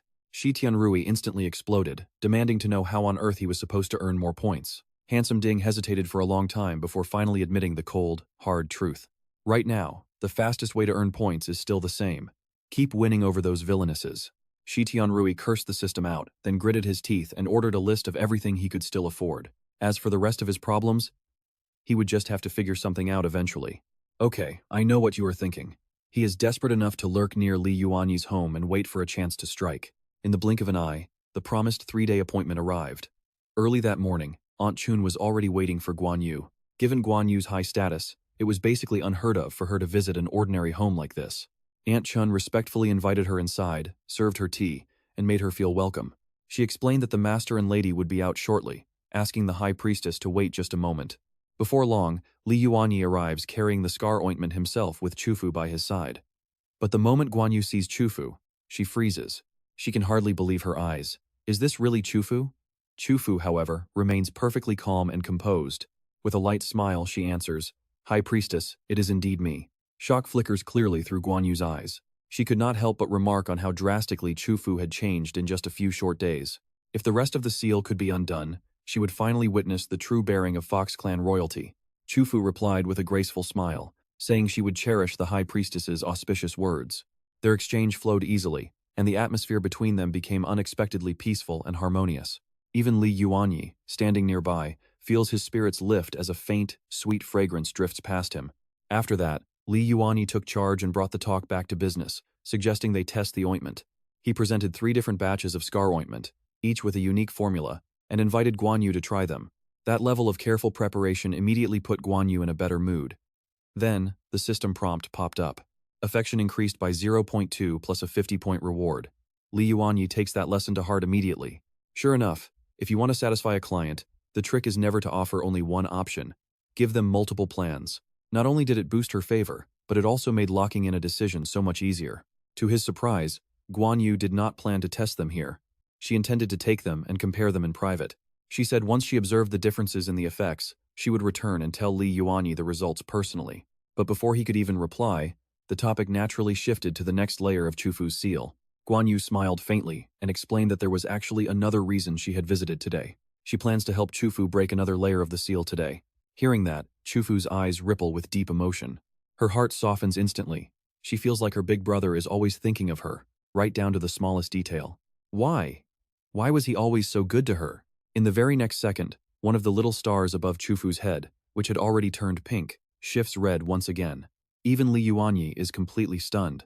Right after that, the system does something unheard of and hands him a direct reward of 500 points. Watching Chufu and Guan Yu walk away together, Li Yuanyi finally let out a long, heavy breath of relief. At the very least, Guan Yu was clearly going to do her absolute best to help Chufu break her seal. Looking back, he realizes he has already formed genuine connections with 4 different villainesses so far. Chufu's route is basically complete, and the one progressing the fastest after her is Dong Qingxuan, but she won't wake for months. You and I must see what happens next. Alright, you and I are back in it, and right now, the clearest path forward is definitely Guan Yu. As for Ruan Lingu, her route is a total mess. Li Yuanyi still has 0 clue how to actually break her seal. Putting it all together, the safest play for him right now is pretty obvious. While Dongqing stays in hibernation, he has to push Guan Yu's affection to 3 full stars first. Before moving, he has the system pull up his status panel. One look at the screen, and Li Yuanyi feels his chest tighten up. His points were already low, but the cost to redeem these villainesses early on, it is honestly just highway robbery. Li Yuanyi starts to stretch when he suddenly catches a faint rustling sound coming from right behind him. Hidden away in the shadows, Xiao Tianrui is practically losing his mind. Kuan Yu actually came looking for Li Yuanyi herself. Just how far has this relationship already gone? He tries to stay calm and not let his emotions win, but the problem is, he just cannot settle down at all. Nearby, Li Yuanyi notices the disturbance too. A slow, knowing smile starts to curl at the corner of his mouth. When you think about it, most male leads in these system stories are born with plot armor in their bones. Too bad for Xiao Tianrui, because he ran into Li Yuanyi, a transmigrator with a bootleg system of his own. Once they met, that hero aura was basically worthless. Then again, you cannot really blame Li Yuanyi for this. The actual hero is just that annoying. Meanwhile, Chufu has already softly closed the door behind her. She gives Kuan Yu a polite nod and says gently, "Thank you for taking such good care of me today, High Priestess." Kuan Yu just gives a tiny smile. "Miss Chufu, we have no time to lose. Let us begin right now." She tells her to strip down so her blood can flow freely, then instructs Chufu to enter the bath with the talisman's power. Once you feel the heat spiraling in your dantian, sink your entire body deep into the water. Remember this and do not lose focus. Chufu obediently follows every single instruction.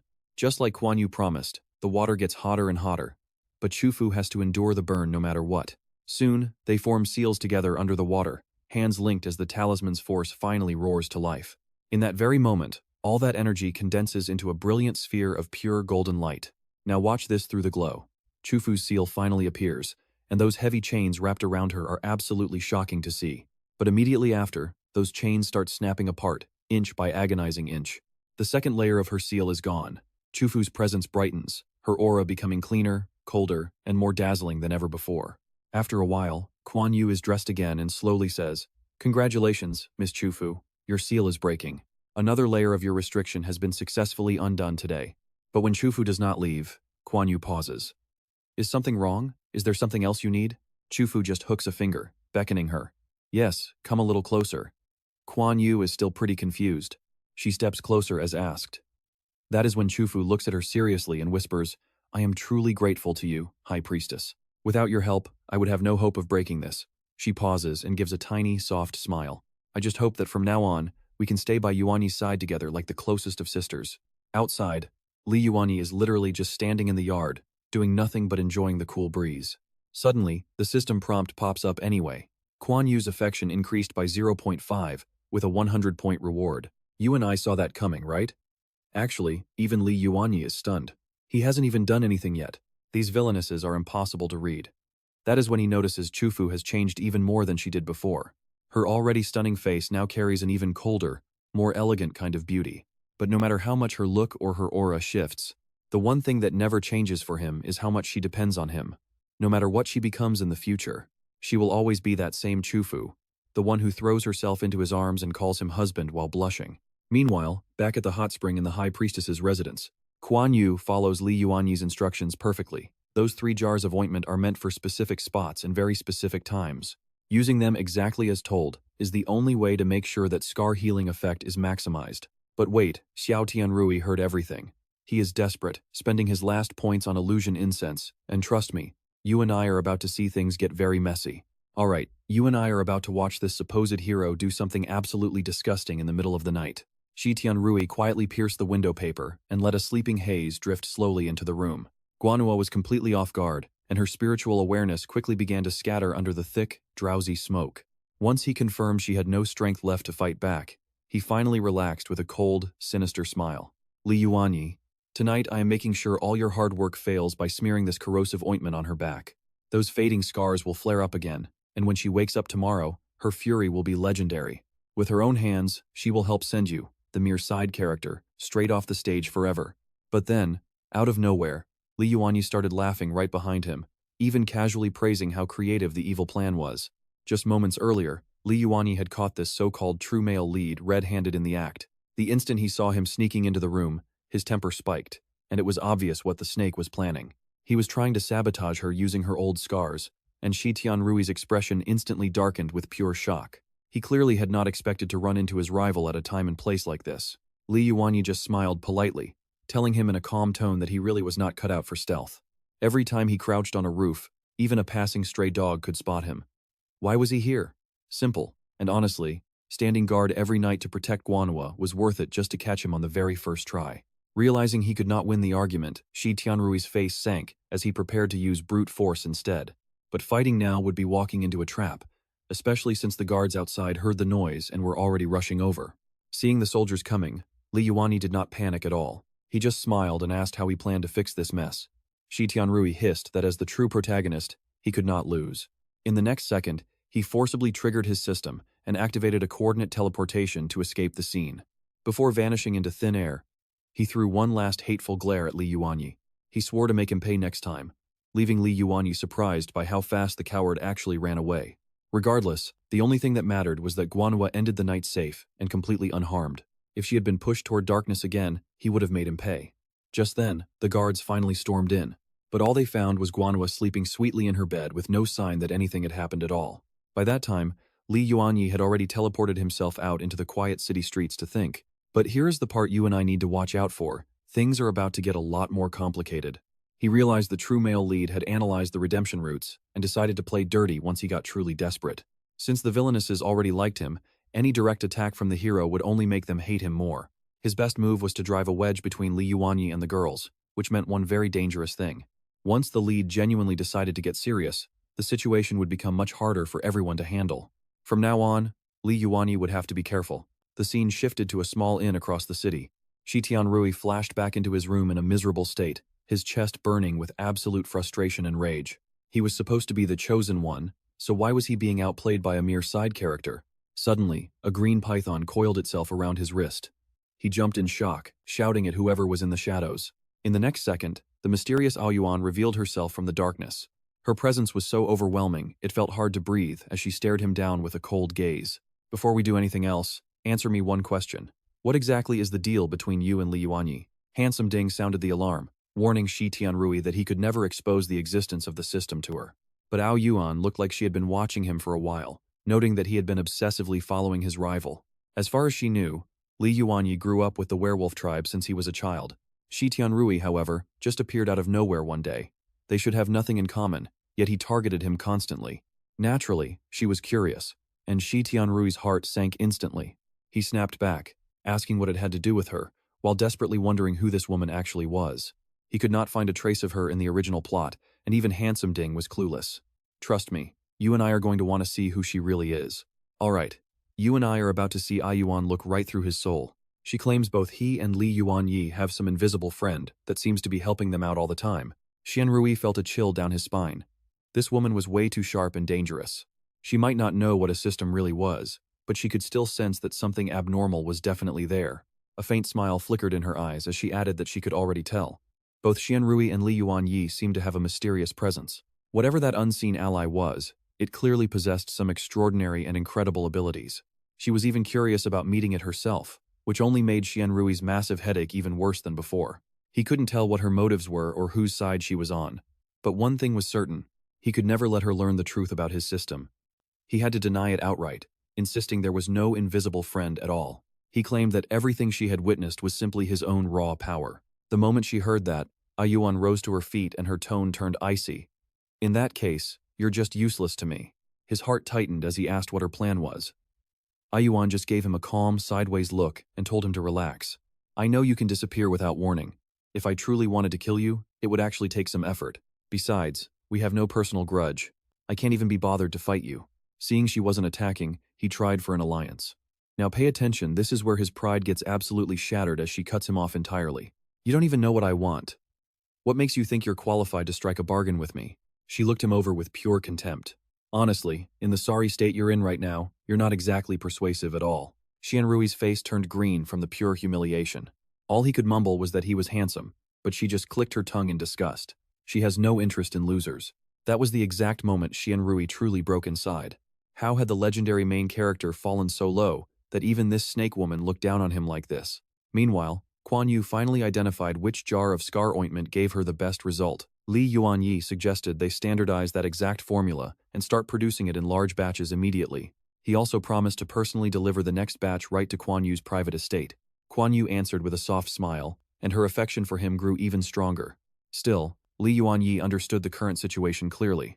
After Xianrui's stunt last night, suspicions were already spreading throughout the mansion, even if they caught nothing. From now on, he had to stick to the rhythm and avoid rushing. The second Kuan Yu truly became wary of him. The entire route would get harder. Even his system, doubting, gave Li Yuanyi a proud thumbs up. But he didn't care about that. His only thought was Deng Qing who he'd neglected for far too long.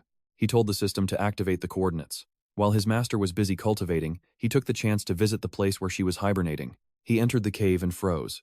You and I saw this coming, right? She was gone. Stick with me, because our Dark Queen hasn't finished her hibernation yet and she's already missing. There were footprints nearby. They were neat and undisturbed, with zero signs of a struggle. Following the tracks, he eventually reached the riverside behind the mountain before he even realized it. Doubting suddenly shouted. Deng Qing was on that big rock. He looked up and saw that the Dark Queen had collapsed again. The cold by the river was brutal, and he instantly panicked, terrified she would freeze. Why wasn't she waking up from her sleep? He immediately told Doubting to buy a warm blanket from the system store. The price nearly made him black out. Why was it so expensive? But despite the pain in his heart, he still bought it for her. While he was fumbling around trying to wrap the blanket, he didn't realize that Deng Qing had already quietly opened her eyes. After her long stretch of hibernation, the Dark Queen finally woke up and immediately lunged straight for his throat. He expected to see longing in her eyes. Instead, the first thing she did was clamp her hands hard around his neck. Her corruption levels started skyrocketing as she screamed, demanding to know why he was bullying her and what she had ever done wrong. He yelled her name over and over, but she didn't hear a word. And trust me, you and I are left on a massive cliffhanger. Alright, stick with me, because our main character just found himself in a nightmare he cannot escape. 100 points is a small price for survival. He pays up and dives back into Dongqing's dream. He stands outside and shouts urgently for her to open the door, but there is no response from inside at all. With no time left to hesitate, he kicks the door open in one blow, but the room inside is completely empty. His mind goes totally blank. She is not in the shelter. Where could she have gone? Doubting is even more panicked than he is, yelling that they need to figure something out fast or they are finished. In the real world, the actual Li Yuanyi is about to be strangled to death. Inside the dream, he can only grit his teeth and keep searching, but the vibe feels completely wrong. This makes no sense. If this is her dream, why is she missing? Then, a terrifying thought hits. What if this is not a nightmare episode at all? If that is true, she would not be here. The moment that realization hits, Li Yuanyi immediately tries to shut down the transfer and force his way out. But something is broken. He gave the command, yet he is still trapped deep inside this dream world. Thinking the system just missed his order, he raises his voice and repeats the command even louder this time. Now pay attention, because this is the moment he finally realizes that this dream will not let him leave. In reality, Doubting is practically losing its mind. The system only has one terrifying thought left. Is a host this handsome really about to die in such a sloppy way? If he goes down, Doubting will likely die too. But right at the edge of death, a sudden turning point finally appears. Strands of dark green mist emerge soundlessly, slowly curling around Li Yuanyi and Dongqing in the real world. Immediately after, the dreamscape that had been spiraling out of control finally starts to settle back down. Meanwhile, in a hidden cave, Li Yuanyi clutches his head, groaning at the splitting pain with a grim expression. He cannot help but curse under his breath. What kind of garbage dream entry talisman did he just buy? Did it really refuse to let him out until the duration fully ran out? Doubting leans in with a mysterious tone, revealing that the person who actually saved him was Yuan. Li Yuanyi goes blank, thinking he must have misheard. But Doubting confirms the news with total certainty. The same Yuan they met back in the tribe, obviously. Li Yuanyi looks annoyed and tells the system to stop dragging things out. Just spit it out already. It was not just that Yuan saved him from certain death. It was the fact that this woman is somehow absurdly strong. Li Yuanyi still is not convinced. You and I both know when a system says someone isn't ordinary, things are about to get wild. Too many things about her just do not add up. Before it can explain, it stops. Yuan is here. It is the first time they have ever been alone. The atmosphere turns awkward instantly. All he can do is call her name, sounding a bit stiff. Yuan sets down some fruit and smiles, a faint, teasing edge coloring her voice as she looks him over. I was starting to think you had forgotten all about me. He hurriedly denies it, but he cannot stop wondering if he should ask her about Dongqing first. After all, she is from the Dark Tribe, and Yuan showed up at a very suspicious time. But Yuan moves before he can even speak, as if she heard the thought itself. That Dark Tribe girl with you? She is already asleep again. Li Yuanyi stops pretending and asks how she knew her secret. Does she not have anything she wants to ask him? Yuan just hands him an apple, noting that he was willing to let that girl mark him. Then, her lips curve into a sweet smile that feels dangerous and impossible to read. She already guessed their relationship. Finally, Li Yuanyi understands just how sharp this woman really is. She noticed the mark Dongqing left on him and realized a contract was binding the two together. Yet, strangely enough, there is not a single trace of disgust or prejudice on her face. Instead, she speaks as if it were the most natural thing in the world. Love is beautiful. Trust me, you're going to want to see how this mysterious woman changes everything. Alright, you and I are about to dive into a moment where a simple smile hides a whole lot of danger. It was so faint, it was almost invisible. Yet, there was something quietly terrifying lurking beneath the surface. Li Yuanyi felt his chest tighten, but he didn't back down. He demanded to see Dunin Shuang immediately. Even if she was still hibernating and couldn't be woken up right now, he didn't care. He had to see with his own eyes that she was safe. He even bowed respectfully toward Ayuan, cupping his hands and begging her to lead the way. As they walked, Li Yuanyi couldn't help but ask Ayuan if she knew what had actually happened to her. But Ayuan just kept walking in total silence, refusing to give him a single answer. When Li Yuanyi tried to sense her power, Ayuan suddenly spun around as if she'd been waiting for him. "What are you staring at?" She called him annoying, but then smiled softly. "Actually, I don't mind. I'd prefer it if you were interested in me," she teased. Li Yuanyi froze right there. He never expected someone so mysterious to be this direct about her feelings. It was like she had no intention of hiding anything at all. Now, stick with me here, because what she says next completely changes the game for our hero. Ayuan calmly noted that back in the tribe, he was just a lazy troublemaker that even the dogs hated. He was so bored he'd slap an ant until it glowed. But after getting injured, he became a totally different person. His personality shifted overnight. He started disappearing and reappearing like a ghost in the night. He even one-punched a dark tribe assassin who tried to ambush him. At that, her voice dropped to a soft whisper. "Are you really Li Yuanyi? You're fascinating." Hearing this, his mood tanked and a spark of irritation flared up in his chest. If she knew his secret all along, why the hell didn't she say anything sooner? Ayuan read his mind perfectly. "If I told you, then what?"